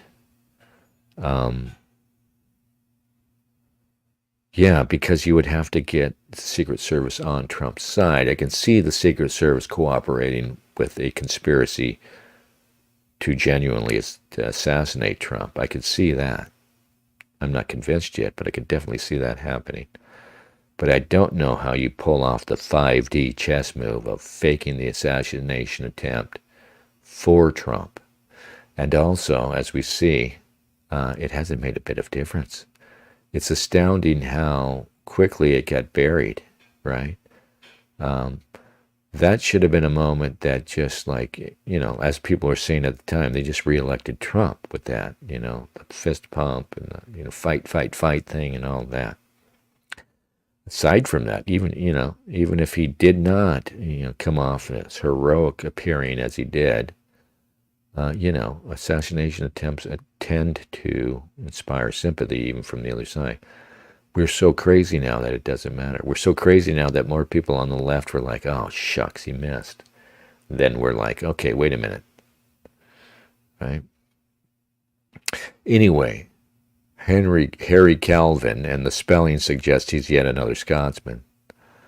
It's another one of these guys who's either oblivious to what's happening or doesn't care that the civil rights movement was just like a fucking machete hacking through the Constitution. Isn't the Brown versus Board of Education one, the desegregation bullshit? It's the case where the ridiculous Thurgood Marshall brought forward some psychological study about white kids and black kids both choosing white dolls, and look at how awful the self-esteem of anybody who talks about black people having generally lower self-esteem is just self-evidently immediately recognizable as an idiot or a crazy person, right? Or you never met a black person in your life, right? I mean, black people are the champions of unearned self-esteem. In fact, there's a great old study that I like to quote. I don't know if I could still find it online. There's something called personal affect, which is like self-esteem, but not quite. And it's about your self-evaluation of your general worth and abilities and everything else. And personal affect for black people, for most people, white people, other people, not non-black people, personal affect is connected largely to how successful you are. And, and you don't have a high personal affect if you don't have a lot of success. You know what I mean? It varies between individuals, but it tends to be tied with, people have a sense of, of how successful they've been and how well they've done in life, tied to their assessment of how well they, except for black people. It's so funny to read this because it's just like, it just confirms your every racist assumption you have. But black people, there's personal affect, their self-esteem is just it has no bearing. Their actual achievements, their actual worth, whatever they've done in their life, has no bearing on their personal affect and on their self-assessment. In fact, there's another study too, and it was talking about this notion that that black kids suffer from. There's a phrase for it, but they suffer from fear of failure or self-doubt higher than because of racism. That they assume failure on their part and they underestimate themselves.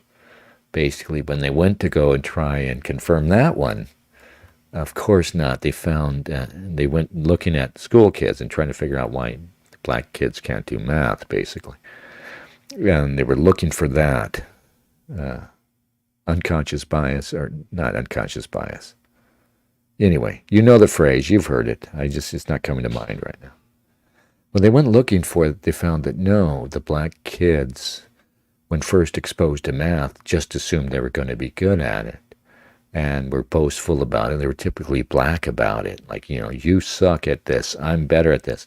But as they progressed and began to suck genuinely at math and get bored with it and find that they weren't any good at it, then they start rejecting it and start, turning on each other. And the ones who start to do well, that's when the don't act white sort of reaction kicks in. It's just so funny, it's just like everything else. And I mentioned the Thurgood Marshall's bullshit baby dolls study, which even that, it was not. I mean, the Brown versus Board of Education, a monumental fucking Supreme Court decision, turned on this bullshit little bit of a psychological study about black kids choosing white babies and baby dolls. That it wasn't any good, and there's an actual explanation for the white baby dolls that has nothing to do with race, and that kids, and when little girls tend to get the lighter colored baby dolls for other reasons. And you think about it and you look at them and you could kind of see, aside from race, why the lighter colored one, because you can see the features and stuff, right? Oh, God. Phil says, we do remember Clue, Dennis. That's good.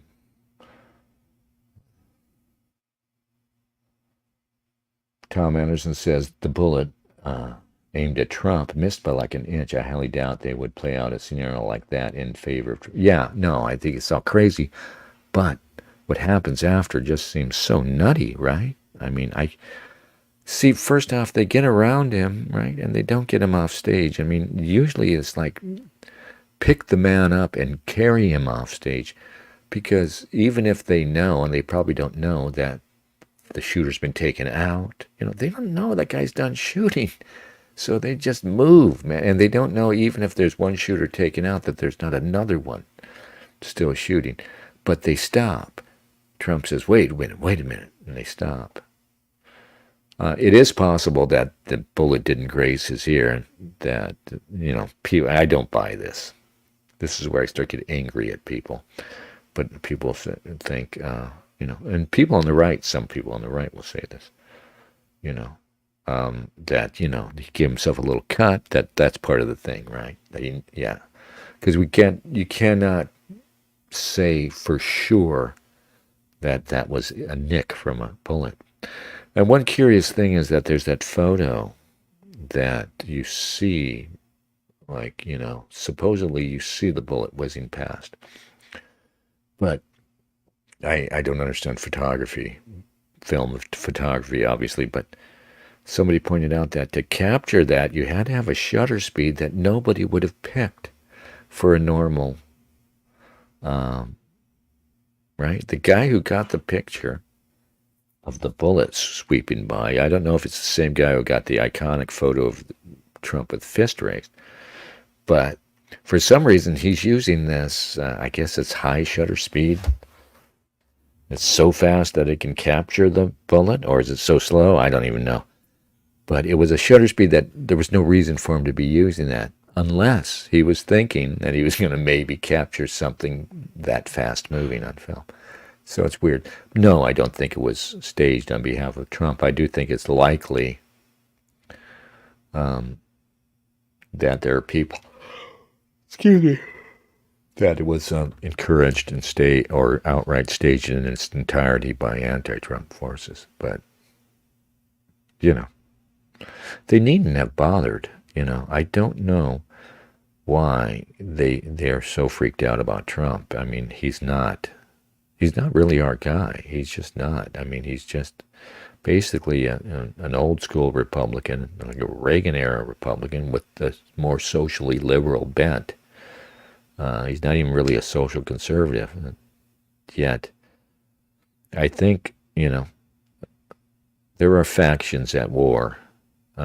Even though, behind the scenes there are factions at war still. And despite the fact that Trump is no genuine threat, I keep defaulting to, okay, the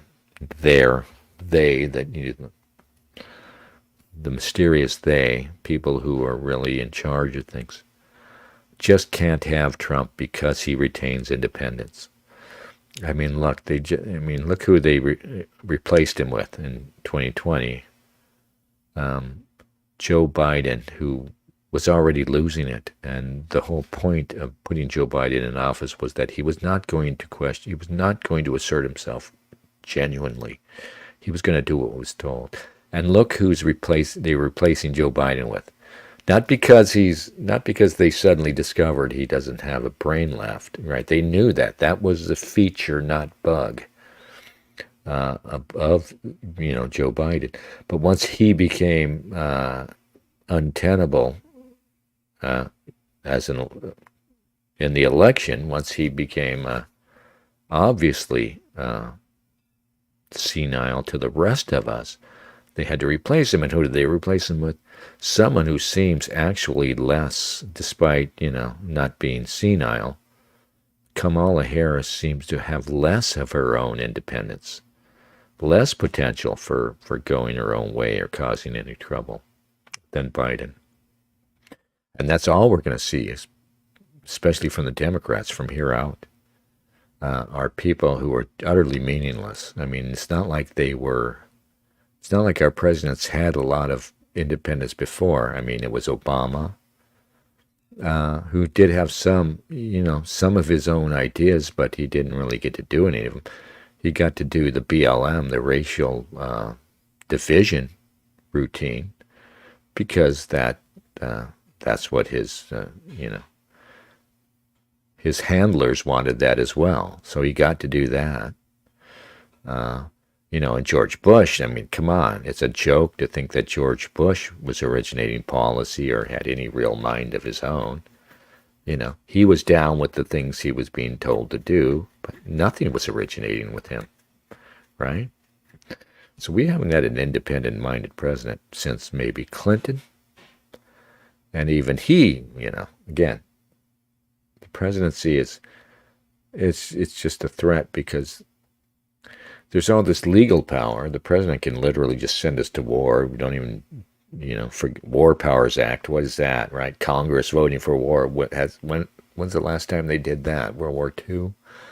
So now we have a president who can virtually send us to war, and will probably send us to World War III soon, without even consulting Congress. What incredible power vested in the office.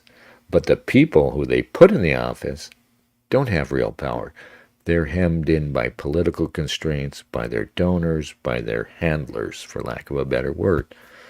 And that's what's scary. I mean, it was glaringly obvious with Biden, and it's insane that it's not talked about at all in the media that we had it was a mystery who was actually running the country. If any one person, not one person certainly, no one was really in charge in a sense. You assume that Blinken is making foreign policy, and Mayorkas is over there doing managing the border, basically by ignoring it, right? By just taking out any barriers to entry at the border. But these various people in the cabinet, we have meaningless political appointees in the cabinet. Now all of a sudden we have cabinet members who are actually running the country, and the president was this void in the center. You assume Ron Klain has a lot of power. So basically a cabal of Scotsmen, right? And they're all Scotsmen.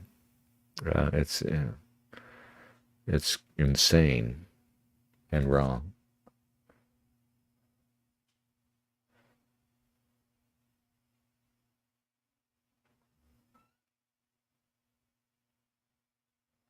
Hey, Gleb.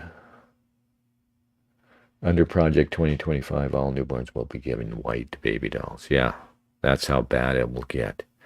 White baby dolls will be forced on crying black little girls. It's going to be horrible. Another show, indeed.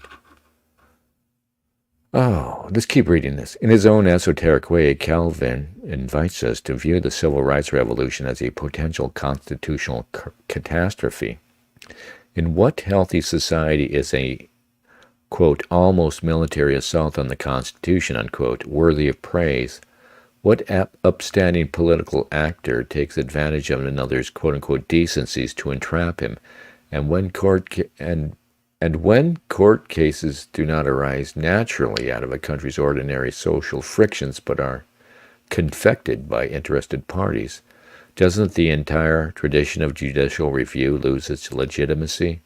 Especially since, in a country where lawyers must go through an expensive training and a guild-like selection, those interested parties are likely to be the country's elites. Yeah, and here he's on to it. This whole farce that we call civil rights has always been about the elites consolidating power or expanding power. It's almost, I don't know if you could say this in its entirely, but it's almost as if the destruction of freedom of association was the whole point. Calvin implicitly accepts lock, stock, and barrel, an argument that back then was usually put forward by Southerners, that much civil rights litigation amounted to barratry, a gaming of the justice system through the creation of stylized cases. Such scruples were clearly on the way out. Today, the quote-unquote staging of court cases is such a standard strategy for activist litigators that even many lawyers are unaware that until the 1950s, it was widely considered a straightforward species of judicial corruption, and not just in the South. Yeah, and not only that, it's gone beyond just making up legal cases. Now they make up, the whole outrage from whole cloth, as in the case of George Floyd, right?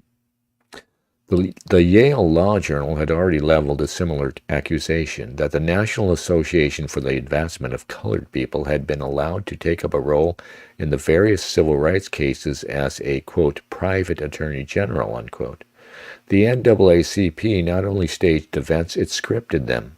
The plaintiffs it handpicked to carry them out were chosen for their sympathy and skill. Think of the phony Rosa Parks incident, right? And think of how that was the beginning of what we live in now, this stakeholder bullshit, this idea, non-governmental organizations making policy, and in perhaps most cases now having more power than the government agencies that they manipulate and lead. One example is Rosa Parks. Over decades, Black History Month has taught millions of school children to think of her as a, quote, tired seamstress, unquote, whose need to rest her weary legs in the white section of a Montgomery, Alabama city bus unleashed a storm of spontaneous protest. But she was considerably more than that. 5 months before the Montgomery school bus boycott began, she had attended the Highlander Folk School in New Market, Tennessee, an academy that the Congress of Industrial Organizations, the CIO of the AFL-CIO, had set up for training social agitators. She was an organizer of considerable sophistication, one of the intellectual leaders of the Montgomery NAACP chapter. Scotsman led. Gleb.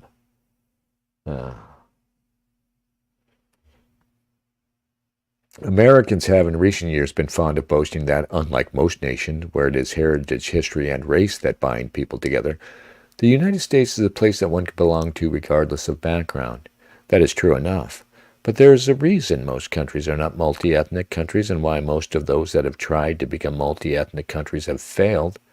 Where a shared heritage is absent or unrecognized, as it is in the contemporary United States, all the eggs of national cohesion are placed in the basket of the Constitution. Hence a paradox. With the dawn of the Civil Rights era, the U.S. Constitution, the very thing that made it possible for an ethnically varied nation to live together, came under stress. Yeah, you see now, right? They're talking openly about getting rid of it. The problem is that rights cannot simply be, quote-unquote, added to a social contract without changing it. To establish new liberties is to extinguish others.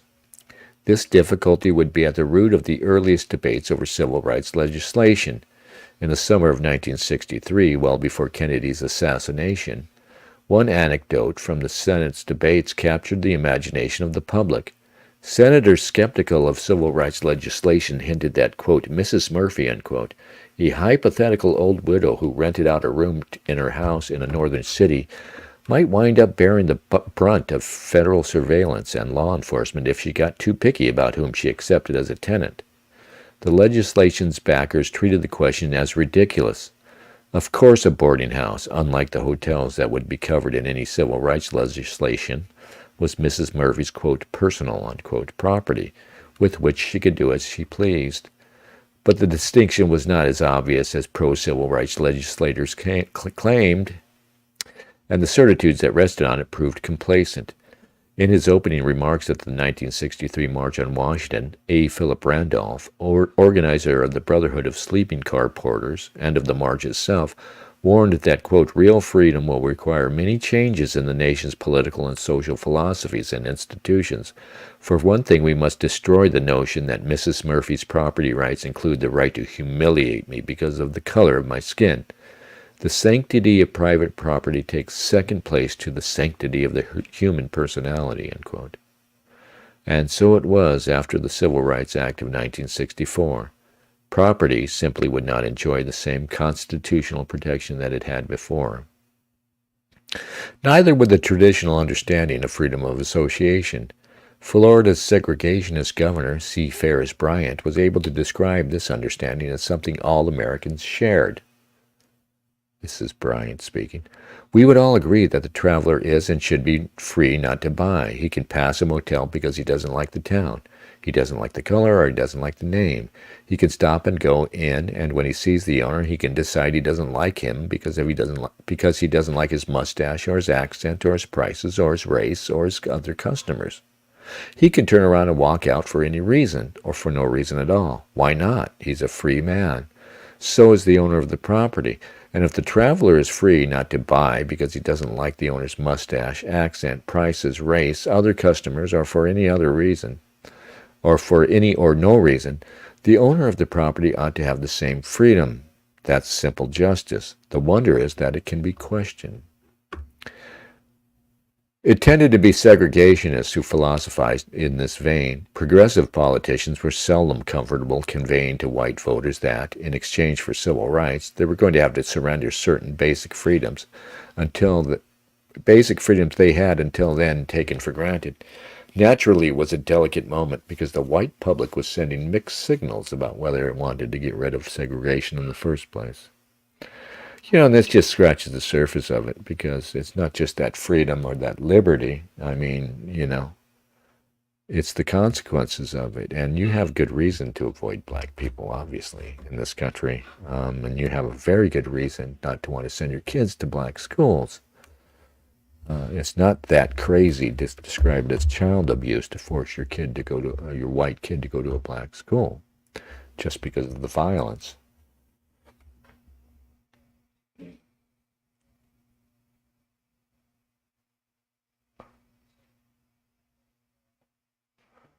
Can I link this text? Yeah, I think I did link it. You mean this book? This is a book. I'm reading off my Kindle here, but I recommend it. It's excellent. It's an excellent book. I also recommend this long, boring book, The Civil Rights Era: Origins and Development of National Policy by Hugh Davis Graham. Like I said, it's by a somewhat oblivious, utterly oblivious liberal, but it's a magisterial account of taking out a lot of the dramatic stuff. It's not about the race riots, and not about Martin Luther King. It's not a lot about. It's about the political and legal fight. And Mr. Graham's obliviousness actually works in our favor, because watching him, he doesn't even seem to be aware of what Caldwell is pointing out here. He just takes it as self-evident that, whatever we have to do to establish equality, we must do it. And he doesn't even seem, like I said, for all his obvious intelligence, to be able to put out a book like that. He seems incapable of thinking that you would extinguish one right by establishing another. It doesn't even seem like, no, it's good. And so it produces more good. There's no trade-offs. He has no idea.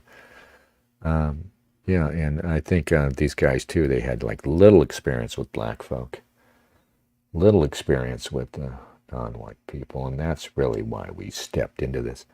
And I think it's Caldwell in this book that talks. He talked a bit in this chapter I read that talks about how our post-World War II confidence kind of worked against us. We thought we could fix any problem. We were like a country of confident engineers that thought that we just we were going to fix this problem. We're going to fix it. Like, it's fixable. Everything is, with enough energy and goodwill, you could fix anything. And our confidence, like our decency, was made to work against us. And we could have achieved so many more things. Yes, we did go to the moon. How dare you not think we went to the moon? Just stop it. We could have achieved so much more. Not for a Negro problem. I think we should probably stop at this point. I think it's been 2.5 hours. Everybody is kind of fading out. I can sense it. So, share the tab. So, I'm going to return you to Earth now. Yeah. And God bless you all, and thank you for watching. We'll be back. If not sooner, we'll be back next Sunday at 7 o'clock. Please send any content ideas you have. If you know anybody who might want to join the broadcast to spice things up, send them on over. Suggest to them that they should join the broadcast. Yeah. Anybody. Literally anybody. Okay? And you again.